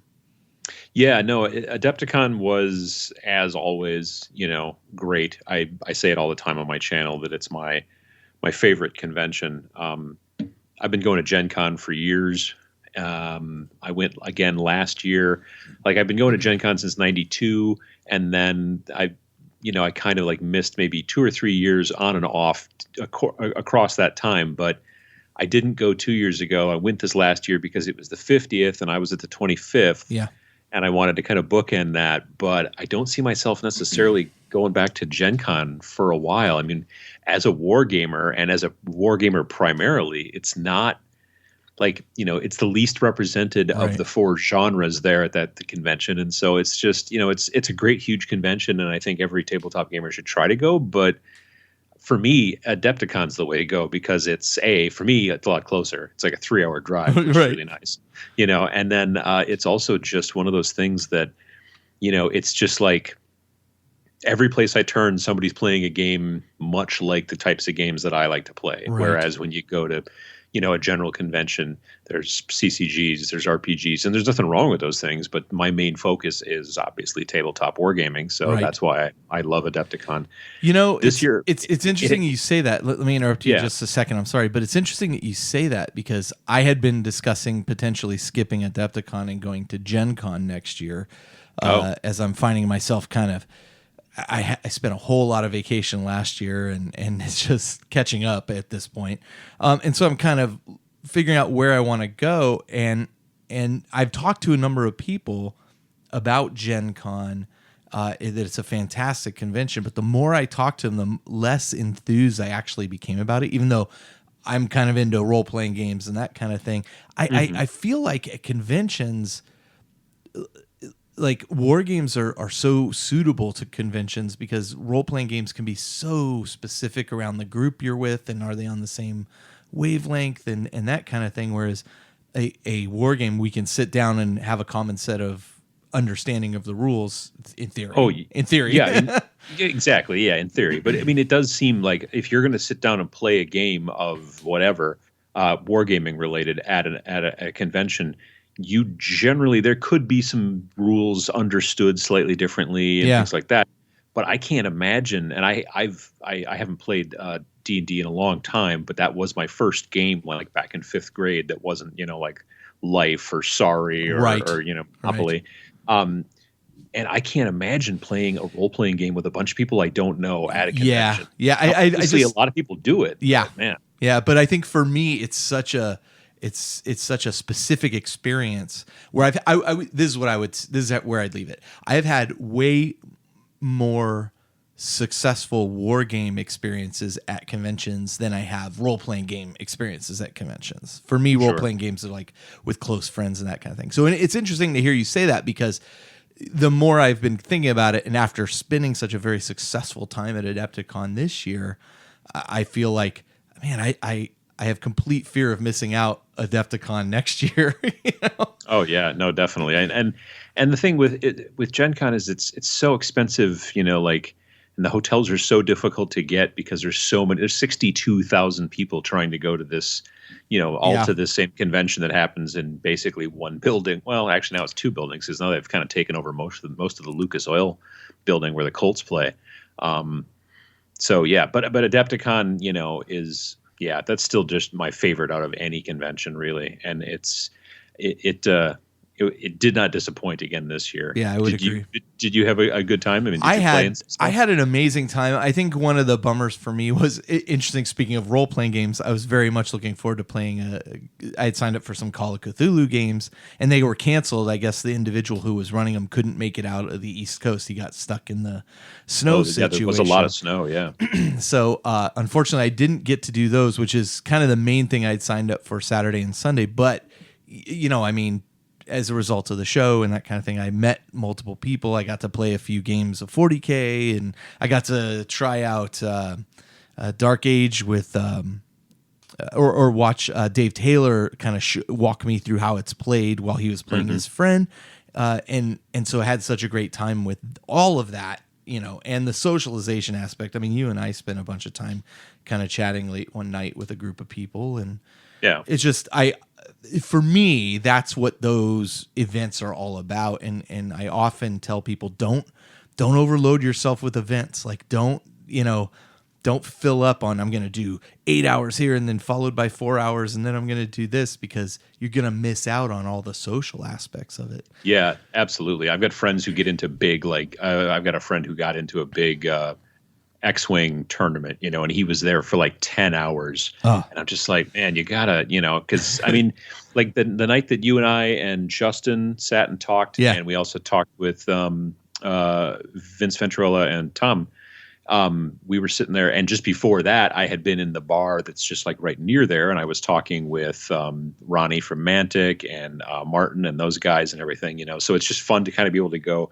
like from group to group, and talk to different people and that kind of stuff. It's just, I mean, almost everybody in wargaming is there, so it's just really nice to be. It's just really useful. There's a lot to be said for having the ability to talk to people online and things like that, but there's also more to be said, I think, for being able to talk to somebody, face to face. It just helps. Yeah. So speaking of that conversation that we were in for a good hour and a half, 2 hours, a lot of it revolved around YouTube channels and traction and those kinds of things there. But then we kind of pivoted to talk about Gamefor, which is an app that you've been developing with a team of people. And I wanted to talk a little bit about this because we also hung out a bit at LVO, and we were on a panel together, and I hadn't heard about Gamefor until that panel. And as you started talking about it, I sat right next to you. I just started downloading it to check it out. I watched you do it, yeah. Yeah, and it was funny because I keep looking for events in my area, and they keep being Magic the Gathering tournaments. So I may start pushing for people to put 40K events and that kind of thing in there. Let's talk a little bit about what this app does and what your guys' hope and desire for it is. Sure. So a little bit of background, I work for a small company, and we make apps for clients, like we do client work for, for insurance companies and manufacturers and different things like that, kind of straight, normal, boring stuff. And we've been doing it for a long time. I just joined the company about just shy of 2 years ago. Okay. And so I'm the designer, the visual designer, the user experience, user interface guy. And then there's 5 other developers. So this is what we do for a living, is we make these apps for clients, but we're all tabletop gamers too. So we're how lucky is that? Yeah, I can tell it I can tell like a Warhammer or a D&D joke or something like that at work, and everybody laughs. You know what I mean? Like that's I've never had that situation before, so it's kind of special actually. But we all, like a couple of us are war gamers, a couple of board gamers. We got some role players. And all of us at some point seem to have dabbled at one point with CCGs. So we kind of got all 4 genres covered in some fashion. So we understood from the gamer standpoint how it can be difficult to find people to play against in your local area. And that was something we thought, well, okay, that's something that seems uniquely fixable with a mobile app, because the phone knows where you're at and the whole deal and all that kind of stuff, and it's about local stuff, and it makes a lot of sense. So we started doing some research. Actually, they started doing research before I even started working there, so it was about 2 years ago, a little bit. They would do some research, and there were other apps that had kind of attempted it, but had gone about it kind of the wrong way, because they focused more on just, here's some people and you should just talk to them, which gamers, we don't generally, you know what I mean? Like most of us aren't as introverts. Outgoing as you and I are. Right, exactly. You know, so the whole concept of like, well, here, just make some friends with these people who are in this app, that doesn't work out, you know? So we thought this needs to be event based. It needs to be not about, well, you go find someone and talk to them. It's more about, hey, this game is going to be going on. You want to play the game, so why don't you go there, and then you'll meet some people and you will talk to them. But that's not the lead. You know what I mean? Right. So yeah. So what we did is we started working on a bunch of stuff and just trying to figure out, you know, how it was going to work out. I started doing a lot of the wireframes and the flows and the things like that you need for software. So, you know, like when you click here, where does it go, and that kind of jazz. So actual programming started just around Christmas 2016. And then over the course of all of 2017, we interviewed store owners, we talked to other gamers, and built the app for Android and iOS. And it would have been quicker. We were hoping for it to be quicker, but we also had a bunch of like regular normal business, which we had to take care of, which, you know, is a good problem to have. But it did slow us kind of down in getting it launched. And we launched it a couple days before Christmas 2017. So at this point of this recording, it's not yet 4 months old. So we launched it, and we were very kind of quiet about it. I mentioned it on my Every Other Sunday live shows a couple of times. And we got it up to around 2,700 roughly people signed up into the app. And then I did a dedicated video about it on a Monday, and then on Tuesday we flew to Reno, talked to 800 store owners about it, and then got interviewed by the Dice Tower and a couple other different places, and I'd done a bunch of other podcasts and things like that, and so that kind of started to snowball. But you haven't done the independent characters, sir. I know. I don't even. I mean, I can't. You know, I mean, this is good stuff. I'm looking forward to it. You're now at the pinnacle. Oh, yeah, absolutely. So the thing that was interesting is that it started to kind of blow up a bit while we were still in Reno. Like while we were in Reno, one breakfast, we happened to be looking at the Android, like the Google Play Store listing for our app. Yeah. And it said that we were trending number 7 on social apps. And we were like, that's what? And we went and looked, and yeah, we were at number 7, just below Google Plus, I guess, which was trending for some reason at number 6. So that was really cool, and it's continued to grow. Right now, we're over, again, as of this recording, we were at 2,700 when we went to Reno 3 weeks ago now. We're over 8,200 right now. Nice. So it's grown a good deal over the last. Yeah. And then being at Adepticon, we didn't have a booth at Adepticon, but I was talking to like tons and tons of people, and then two partners in the organization, Matt and Jason, they came up on Friday and Saturday, and they went around and we just talked to a lot of different people, talked to some different manufacturers and things like that. And they both also bought an army for a game called Shattered Crown. So Jason's been painting Age of Sigmar for a while, and that kind of stuff, and a couple of games previous to that. But this is Matt's first foray into miniatures. So he and I have been having a lot of conversations at work about primers and basing. Doesn't know what he's getting himself into yet. Exactly. No, I know. He's been watching the videos though, so hopefully that'll help. So like I said, I've been kind of playing around with the app over, since I got back from LVO and then back from Adepticon. And as I said, for me, mostly I'm seeing Magic the Gathering type things. If I want to encourage more use from this app, I mean, I noticed in particular one game store is showing up a lot on the app near me, but one of the more popular game stores is not. Should I just go in and talk to them and say, hey, you guys should be aware of this app, and how would I encourage them to start using this so I can help spread kind of the word? Sure, absolutely. So the main aspects of the app, like I said, and you're kind of picking up on it, is there's the game events. That's the big kind of initial portion. And so game events are events that are either posted by stores or by people. So if you as a person just wanted to have independent characters, like casual 40K, Sure. At your local shop, you could post that in there and people could see it, and then they could come and they could show up. But a store could also do that as well. Now, the trick is that a store, if they want to, when you're looking at it and you're seeing event hosted by in the card view and the name of the store, that means that store has been verified. And all they have to do to be verified is they just go to our website, and down the bottom of the website, there's a thing that says, there's a little menu item that says store owners. And from there, it will show them how to get verified. It's free. And then all they need to do is just reach out to us through that, or they could just email stores@iamgamefor.com.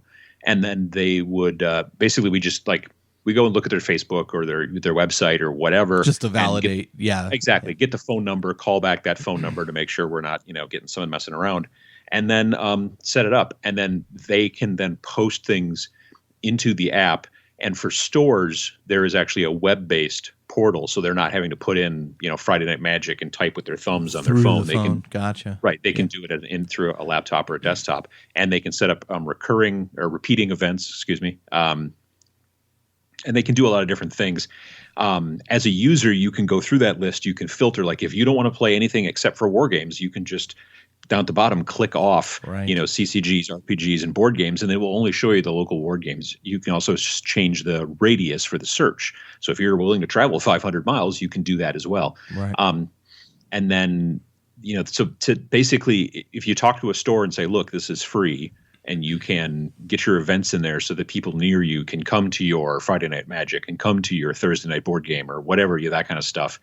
I think that's just a great way to go. And we've been suggesting to people that if there's not much going on in your area, then go talk to your stores and try to get them on board. Right. The other thing that you can do in your area is the second kind of feature in the app is the looking for players. So that's kind of like the 3x5 card stuck to the cork board at the back of the game store that says that we're looking, I want to play Settlers of Catan, or I'm looking to play D&D, and I usually play a cleric, and I'm free on Wednesday nights, or whatever the deal is. So you can post again for free, like a little kind of thing, a blurb, and say, hey, I like to play this and this and this. And then people can see it and send you a message in the app, and then the two of you can get together and play a game. So for the people who are maybe a little bit less of the introvert, but are looking to reach out, they can go that direction as well. So that also helps. We've been seeing a lot of people who, like, if there's not a bunch of stores yet in their area, people have been posting in the looking for players, and then, they can meet up with people that way. The thing that's also been interesting is that the stores have been looking at the looking for players. We have a store locally here that was looking through the looking for players and seeing a bunch of people saying they wanted to play 5th edition Dungeons and Dragons. So they just added a Dungeons and Dragons night to their thing, and reached out to those people and said, hey, look, we've got Dungeons and Dragons nights on Tuesday night. So if you want to come in and meet some people. So, being kind of proactive that way, it works out real well. Yeah. Okay. Well, this is awesome. Again, it's Gamefor, and that's not game the number 4. It's Game FOR. Is the app. You can see it at iamgamefor.com. You can download the app from the Apple Store or Google Play or whatnot. And I seriously, I'm gonna talk to my local stores and be like, you guys should be using this to push your stuff. I think it's just super convenient, and it runs really well. It's a very, very smooth running app. So. Well, thanks. Yeah. Most likely your store is probably already in our store finder. We have a store finder list of 6,000 stores worldwide, but for them to get verified so that they can put in events under their own name. Right. Again, like I said, that's just a free thing, and they can contact us. Well, very cool. Very cool. Anything else you want to tell us about it before we kind of wrap up here? No, we just constantly are adding new stuff. We just added groups and club support recently, so now you can start your own gaming group or gaming club. I know that's big over in the UK, specifically for wargaming. That's big. That's big around here too. Actually, I think I'm going to set that up right now that I'm thinking about it. Yeah, we just launched that actually a couple days before Gamma, so it's been up for about 2-3 weeks now. So yeah, it's been working out well. We've been growing it. We're going to keep growing it. We're just we're just doing more marketing and kind of building it slowly, because we don't want to dump a bunch of money and see where that goes. We want to kind of grow it a little bit more organically, but we are going to be doing more, podcasts and all kinds of different things. But we really do want to also talk to people because really so far right now, it's been a lot of wargaming because that's my channel's focus. And, that kind of stuff. And the people that I know generally in the industry, like you and whatnot, are generally wargaming, but we're also look towards, board gaming and RPGs and CCGs and all those different types of places as well, because it works for all those things and it's very neutral. That's kind of the thing. Right.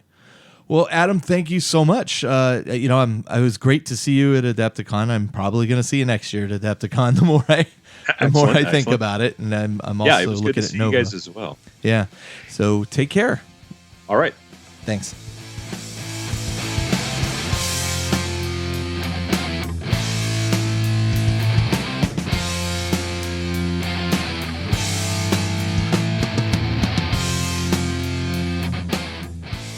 And now I'm joined by the lovely Teras, who is one of the nicest gentlemen we've ever met. How you doing, Teras?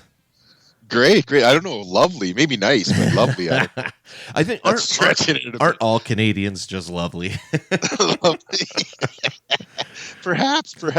I figure if I compliment you guys enough, you'll let me come live up there.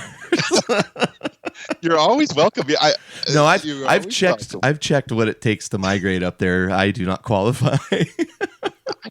You know what? I'm shocked at that. That's actually, I talked to my wife about that just recently, because I know that when we were BSing at one of our dinners, we covered that. Yeah, and I was actually quite shocked. Oh yeah, it's pretty difficult actually. Which is amazing, because I know that you're an intelligent guy, and I know that you've got a good solid job and are financially stable and everything like that. So I was quite shocked that even you couldn't even me. Well, I appreciate you setting me at such lofty levels, but yeah, it's pretty complicated. Anyway, what we brought you on to talk about, though, was Geek Nation Tours, and in particular, how Geek Nation Tours attended Adepticon 2018, and what your impressions were. This is certainly not the first year you guys have done this. You guys have done this many years now in a row. So how did the group that you brought to Adepticon get along and go this year? Well, this is actually I think it's our 6th year this year. It was our 6th year going, and it was better than ever. Adepticon, I think, just keeps on getting better. Their process of registration keeps on getting better. Their guests, what tournaments they have, who they cover, everything, every single aspect that, as from my perspective, is always getting better. And I think that this year I even did a little bit of seminaring, and it was. You see, sometimes I don't get to do that because I'm busy, right? But this year I actually did that, and I felt that it was even more organized than it normally is. So yeah, it's an impressive convention, and those people are awesome to work with. They're great guys, and it's just it was really good, really exceptional. One of the great benefits of going with Geek Nation Tours is you automatically get early registration and early pick of the events that you want to go to, which could be a little problematic if the event isn't listed yet, but you can continue to check it. But everybody knows who's gone to Adepticon, and if this was your first year, you've learned the hard way that it is pretty tricky to get the events you want if you are not practiced at it. And even if you are practiced at it, I've heard people say, oh, they should do a lottery system. And I'm like, it kind of is a lottery system. Yeah, you're right. You're right. It's exactly, you got to get on it, and you got to be on it, and you got to do it quick. And if you're not quick, then, but all big events have that, like Adepticon's getting bigger. Sure. And all big events have San Diego Comic-Con has, it's difficult to get in, et cetera, et cetera. Gen Con is the same thing. Yeah. Well, I've been very lucky so far. Every time I'm Johnny on the spot when that registration thing opens, and I know, get my VIG bag, check out, get the thing I want and check out. Like I'll pick the VIG package and maybe one or two things that I know exactly where they are. I pick those, I check out, then I go back and try to get the secondary things back in. Yeah, that's a very good idea. Yeah, I was just going to say, you offer the ability to get those things because you're coming in early. Right. That we come in a week early. And so like you mentioned, though, that is problematic a little bit because some of the events don't become listed until later. Right. So, but for the most part, all the bigger events are in. So I think I've had 2 or 3 over the 6 years that have said, "Oh, I missed this one," or whatever. Usually they grab what they need, and are in and out. It's great for me too, I'll bet. I'm a gamer, right? So I'm like, perfect. I can go to this seminar or do this or whatever, and it's really the big reason why I think Adepticon agreed to do it is that I've always have international people. Yeah. So, yeah. You know what I mean? So if people that are coming from Mexico or Japan or wherever, they are coming a long way. And yeah. Sure. Yeah. They struggle. Right. So, and they're that for much further away from the server if we really want to get technical. So yeah, they just seem to, everybody gets their events and hops on really, really easily. And then of course I've got events that I plan, but I also take care of all their swag and everything like that. Yeah. So on the registration day, not only does everybody have what they want, but I go and I grab all their stuff, bring it up to the welcome dinner area, and so they don't even have to get in line to get their swag. So that's kind of the two things that are really I mean, the line is like I said, I think it went faster and easier than ever before. I would agree. It was very quick. Right. But unless you got there late, and then I saw that line was pretty lengthy. Right. Yeah. It did get pretty lengthy for sure. I was on the back. I'm always running around at that time, so I'm like, oh, I feel kind of guilty when I'm walking all the way up to the front. Actually, in a lot of ways. So, actually, that's not true. I mean, I'm usually done by that time, and I'm usually gone out of their hair for about an hour before the line even starts. Yeah. Well, I travel a lot for work and such, and I pay for Clear, which gets me to the front of the security line.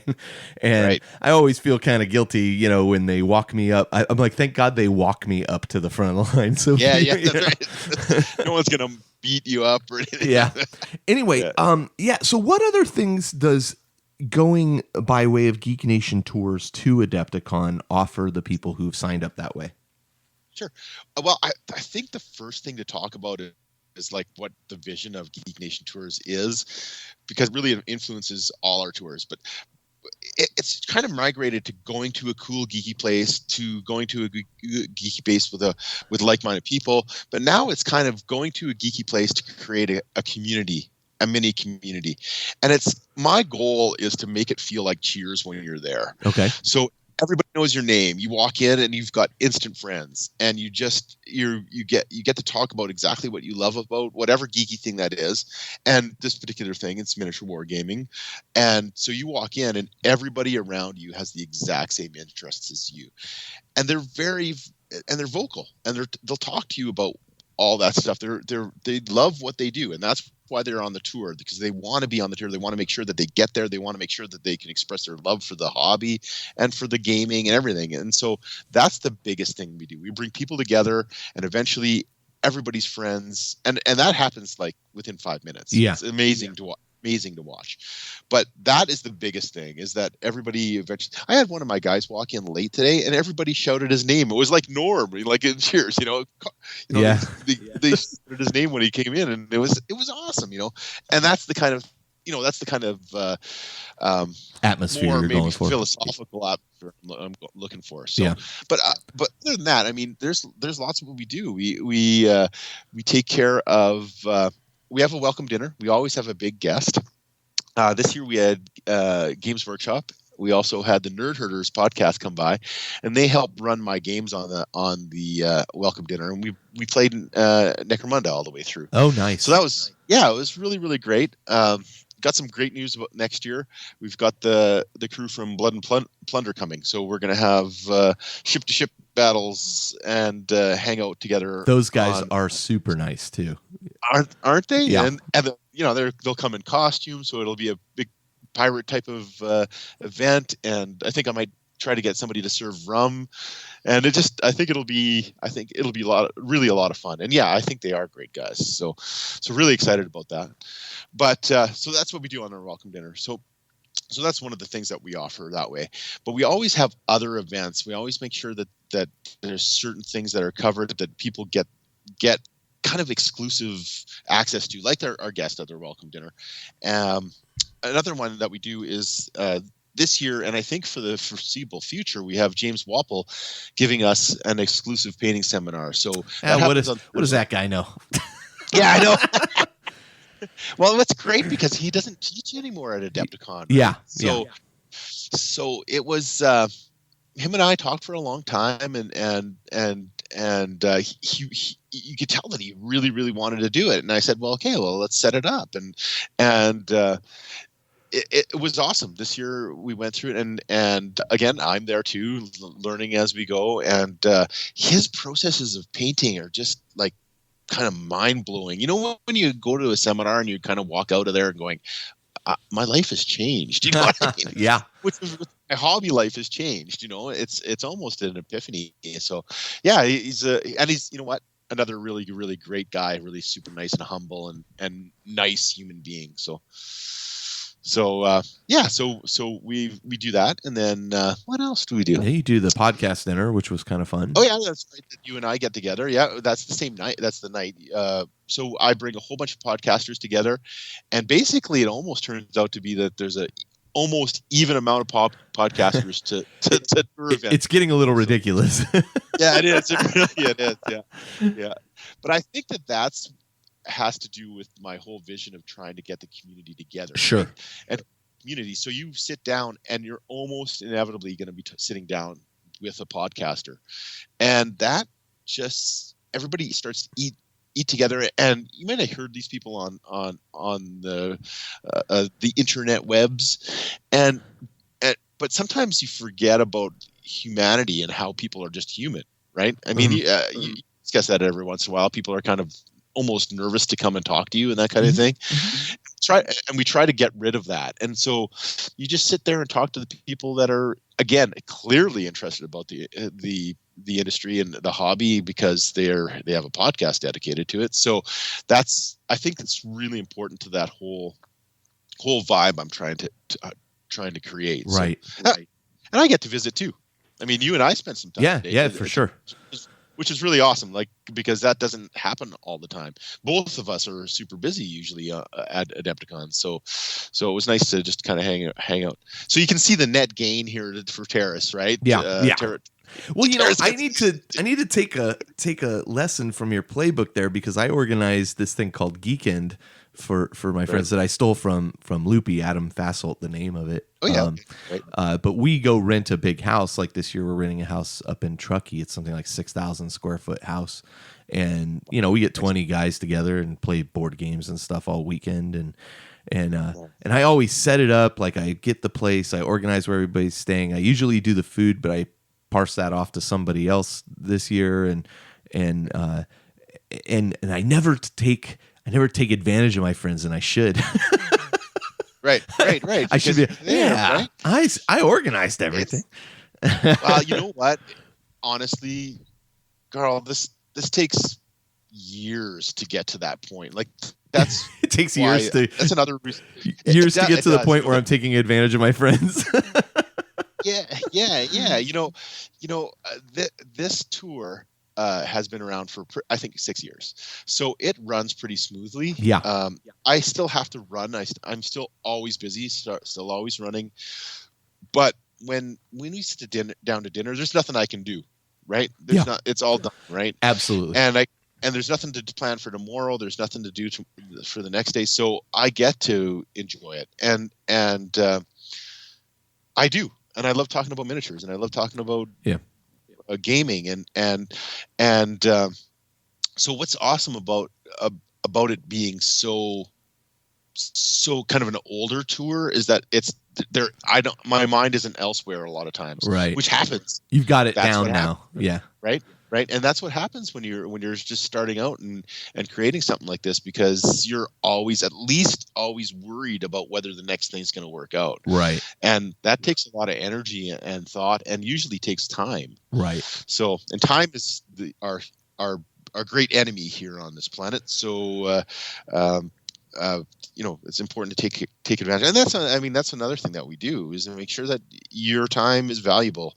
So we try to make sure that you don't have to do all the stuff that I'm doing. You don't have to plan for a meal. I mean, every meal is planned on this tour. We've got guests every meal. We've got something to do every meal. If you want to bow out, if you want to go and, you know what, I've got this seminar at this time, or this game is running late, I'm going to be late, or I'm going to be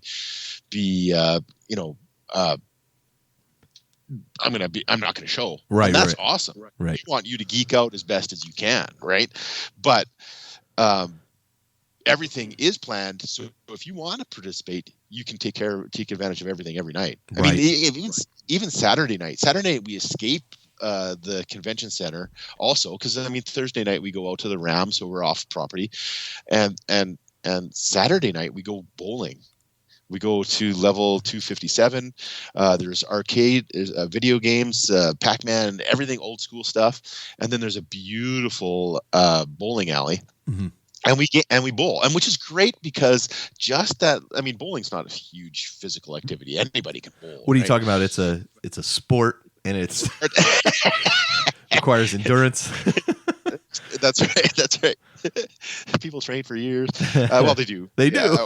I don't want to insult any bowlers out there. So, but anybody can, for fun, anybody can bowl, and it's just a little tiny bit of physical activity, physical activity, but it's great to do that when you've been kind of cooped up at a convention for a few days. Sure. So I find it's really reinvigorating, and the next day I feel great. I'm like, wow, this is great. I got up, got a little physical stuff going on, and played a little video games, and kind of escaped the convention for a little while. So yeah, we that's the kind of stuff that we do. Also help people escape, and so and feed them.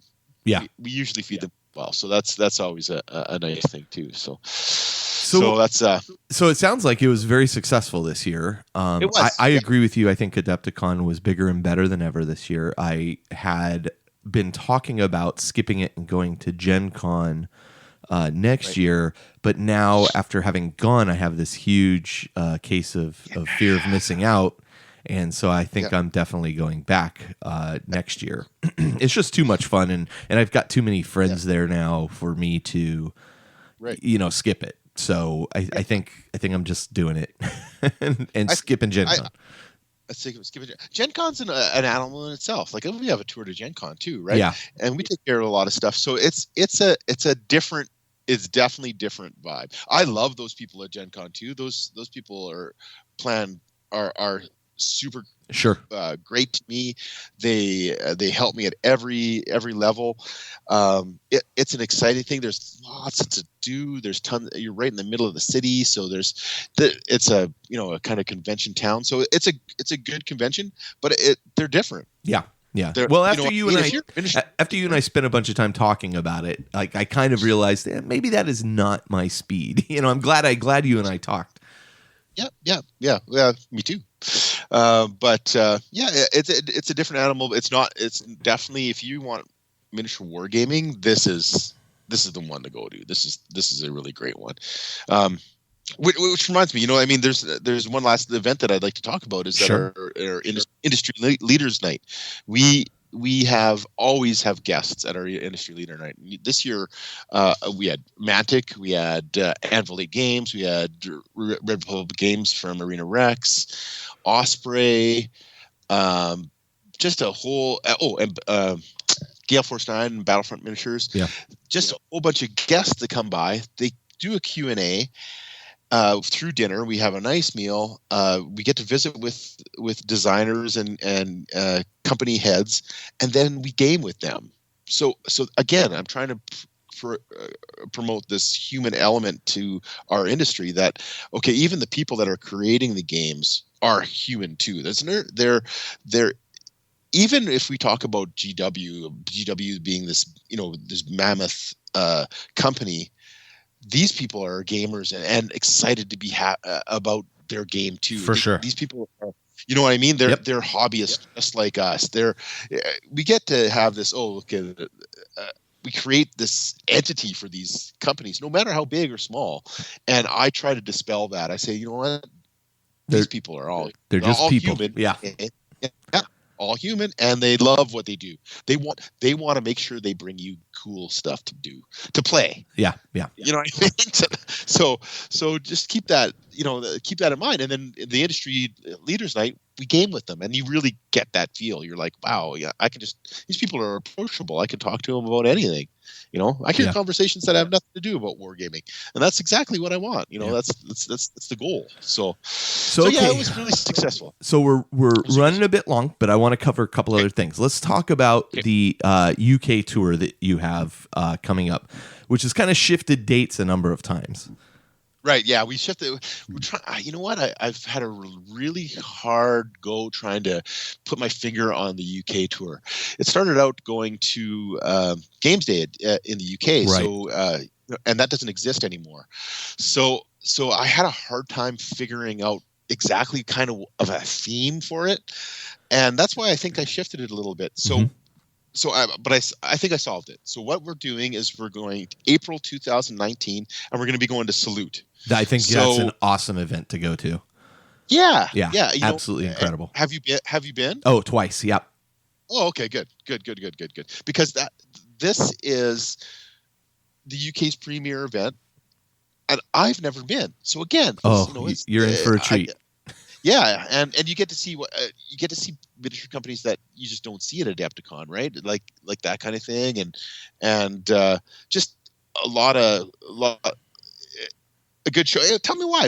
Tell me why it's a good show. So one of the things that's great is, first off, it's a single day event. The Salute event itself, you have people from wargaming and miniatures industries in a massive hall. Probably, if you're aware of Adepticon, it would probably be both the gaming halls and the vendor hall put together, and it's just booth after booth after booth of gaming things you've heard or seen of on websites and such, and things you haven't heard or seen of. And it's just crazy. It's not really about playing games so much as it is kind of a trade show, vendor hall experience. Right. But you can buy stuff that normally, you only see, this guy's out of Poland and shipping from him's a nightmare. And, oh, look, here I can actually see the models. And it's really quite impressive. And my wallet feels it every time I go to that event. Oh. so it's a good one. So it's like Adepticon. You got to make sure you bring that second suitcase. You're gonna have to ship most of that stuff home, or bring it home rather with you. So you're gonna have to figure out how you're getting it home. But it's a fantastic event, and I think it's a great idea to wrap your tour around that event. Yeah, I think that what we're gonna do is we're gonna try to do all the big European events. So the dates of the minis in the UK tour will be changing as I change events. So keep in mind that if you're a big Salute fan and you wanted to go for a long time and you want to go with us, that go in 2019. Lots of time to save, because as soon as I finish Salute, I'm going to move on to a different European or UK event. I'm not sure which one yet, but the dates of the tour are going to be are going to cycle also. So that gives a lot of people the opportunity to come on a date that they can't. Yeah. So that's another thing I wanted to make sure is that the dates are really, really different. And for the UK event, that I'm going to also try to bring the community together, the community that I'm bringing with me. Yeah. There's going to be a lot of hobby challenges, because I want to get people kind of cross-pollinating in their hobby, because we're going to go to Warlord, we're going to go to Mantic, we're going to go to GW, and if you're a big GW fan, this is a perfect one for you. Maybe we can talk just briefly about that later. Please go through it real quick. But we're going to go to Mantic, and we're going to go to Warlord. So what I'm going to do is I'm going to challenge everybody to paint one Hail Caesar unit. I'm going to I'm going to challenge all the historical people to come to paint one Necromunda unit or one 40K unit. And we're going to get together every night. I think we have, it's how many days? I think 13 days, 12 days. And we have 7 nights of gaming. So we're going to game all the way through our travels. So we're going to game pretty much right on Hadrian's Wall. There's a little complex next to Hadrian's Wall. Yep. After Salute, we head north. We're going to game up there, and we're going to play both Hail Caesar and 40K and Necromunda. So, and what's great is that we've got the mini wargaming crew. They're going to come with us, and they're going to run all the 40K side in their made up universe that they've got their fiction from. So, which is really great. You get to play in their fiction, and I'll run the Hail Caesar. So we'll have this cross pollination. So. Well, that's fantastic. I mean, those guys are amazing guys. Originally when we had scheduled this UK trip, it was last year. Yeah, right. 2017.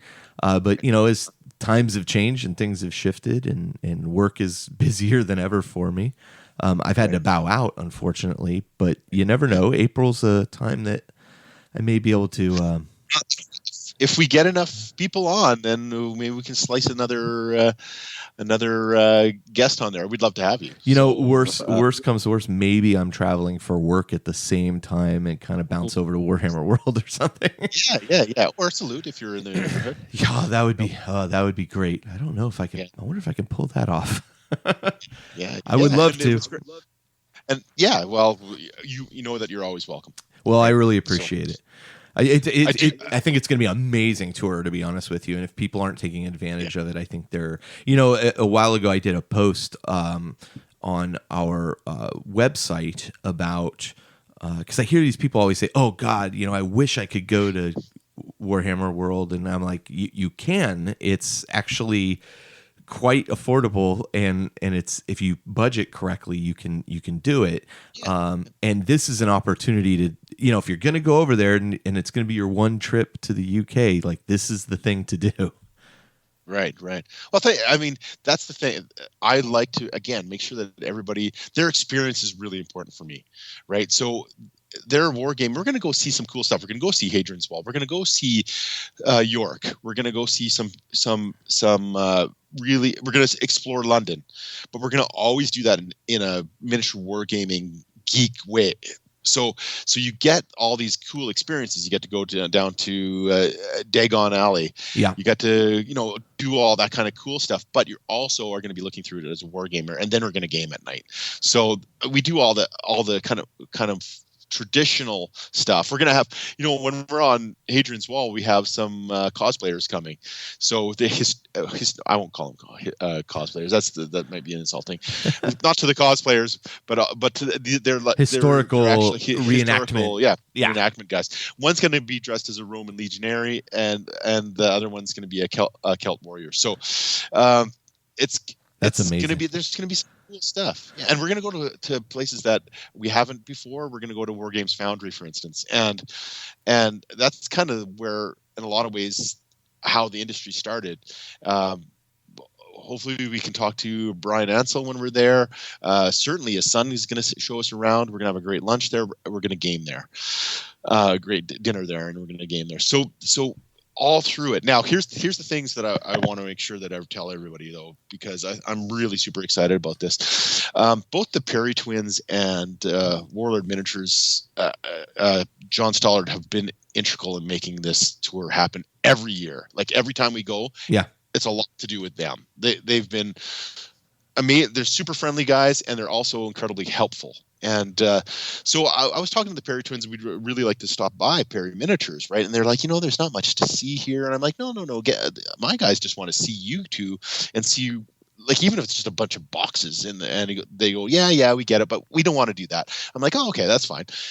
And then they say, well, why don't you just come to our houses and we'll show you our wargaming and our collection of arms, and we'll show you where we are, our armies. And I'm like, wait, what?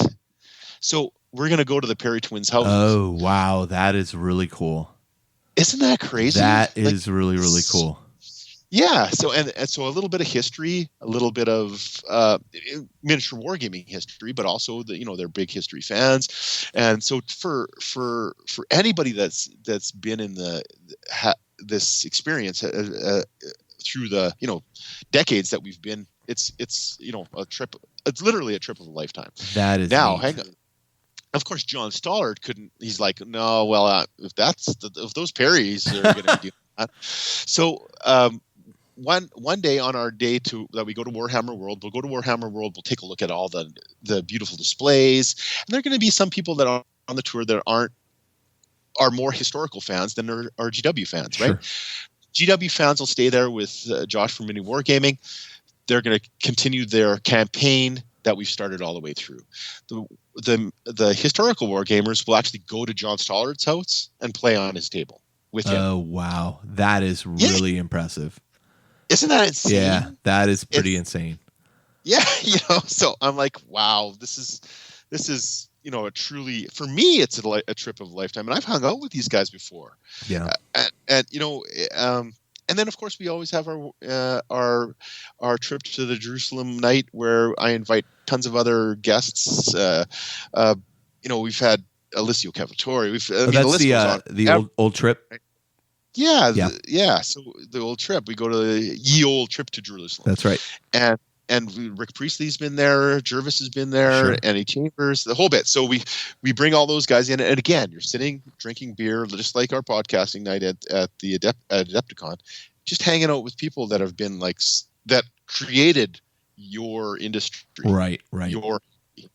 And right? you see that they're you see that they're just people, and they're very passionate about what they do, and they're very fun. And that's exactly what I was going to say. And they are super fun. Like, holy man, that's a great night. And it's just more of that. I tried to make, okay, what do people like about the tour? And I tried to make it kind of an extreme version of that. Yeah. And I think it's really come together. I'm really proud of it, actually. So please take a look. Very, very cool. So people can find out more information about your tours and everything at geeknationtours.com. And we'll put a link to the show notes in it. But Teras, thank you so much for joining us. You are always an incredible gentleman. You're very fun to hang out with, and I'm glad we got a chance to spend some time talking about LVO, about Adepticon, about Nova, all those things this year. It's been a blast. Yeah, we should schedule something next year just for hanging out at night, sneak off to the side. Yeah, for sure. For sure. That'd be fun. Awesome. Maybe you can walk me through some Frostgrave. Sure, I would love to do that. I wouldn't mind checking that out with you. I have the rules and stuff, but I've never played it. So. Oh yeah. All right, we'll do it. It's a date. Okay. It's a mandate. All right, man. Yeah. We will talk soon. Okay, take it easy, brother.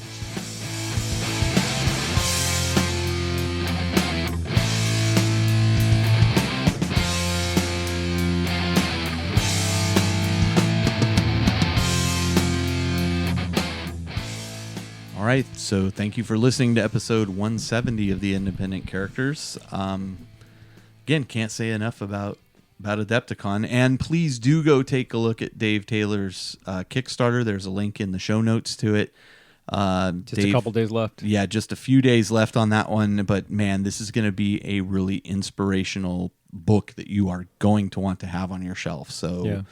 And I was thinking about the Eagle Ordinary folks that you talked to. Yeah, they were sitting next to me in Duncan's class. Yeah, really nice folks. Yeah, so we need to get them on for an interview as well.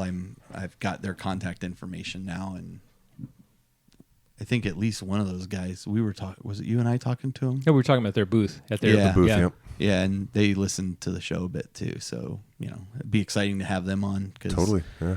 And that is really cool some Canadian talented outfits work. they had on. Oh yeah, just great folks. So absolute pleasure to meet everybody that we met at Adepticon. And next year, if you come up and you're like, "Hey, remember I met last year?" I mean, please don't get offended if I'm like, "I'm sorry, I don't remember it." A lot of people came up to us and said hi, and it's difficult to remember everybody's face and name. Awesome. But we did see Bolter and Heavy Bolter. You did. I didn't see them. You did. I saw a Bolter. Was Bolter all grown up with a beard? Bolter's getting kind of big now. He may not be. He's a bolt rifle now. Like a Storm Bolter? Maybe he's a Storm Bolter, but he's not Heavy Bolter. Or like a Primaris bolt rifle. Yeah, right. For those not in the know, a couple years ago, I played a game, and a gentleman came up with his son, and his son's name is Walter, and he came up and said, "This is my son." It was kind of hard to hear, and he said, we were in the big hall. They wanted to meet us, and he said, "This is my son Walter," and I heard Bolter, and I'm like, "Your name's Bolter?" And he goes, "No, Walter." Oh, okay, but ever since then, to us, Bolter, and his dad's Heavy Bolter. Yeah. So, yeah. Again, thank you so much for listening. If you haven't gone out to Adepticon or a big event like this, Adepticon Nova, something like that, you really do owe it to yourself to figure out how to make it happen and how to get out there. Agreed. Colin wants to go next year. I would love to see Colin. That'd be cool. there. Yeah, since he's moving away. Yeah, I mean, Doug will never Deserved. make it It's out okay, there. we'll find a replacement. Doug will never make it out there because his kid's birthday is right then. So, but it's gonna. I think irreplaceable. next year is going to be even bigger and better than this year. That event continues to just evolve. Seems to be the Yeah. trend. Yeah, be Really good. amazing. So, okay, I think that's it, right? I mean, Yeah. you got anything else you guys want to add before we kind of? Jump on the Facebook community. 2,800 Yeah. people and Yep. growing. For sure. Love it. Yeah, I mean, it's such a great community. It's such a great group of people, and Super it's, positive. Feel free to post your pictures, post your battle reports, whatever you want to contribute, and you'll get some great feedback. There you go. All right, so until next time, this is Carl. This is Justin. And this is Adon. And we're coming to you from the Astronomicon, where we always want you to come and say hello. Oh, And the jeez. VIG never sells out. And it's just an amazing time to be in the Warhammer 40,000 hobby. Yeah, that's a good one. Oh, wow. That VIG does sell out fast, though. Not in the Astronomical. Not here. Yeah, It's eternal here. it is. Okay. Until next time.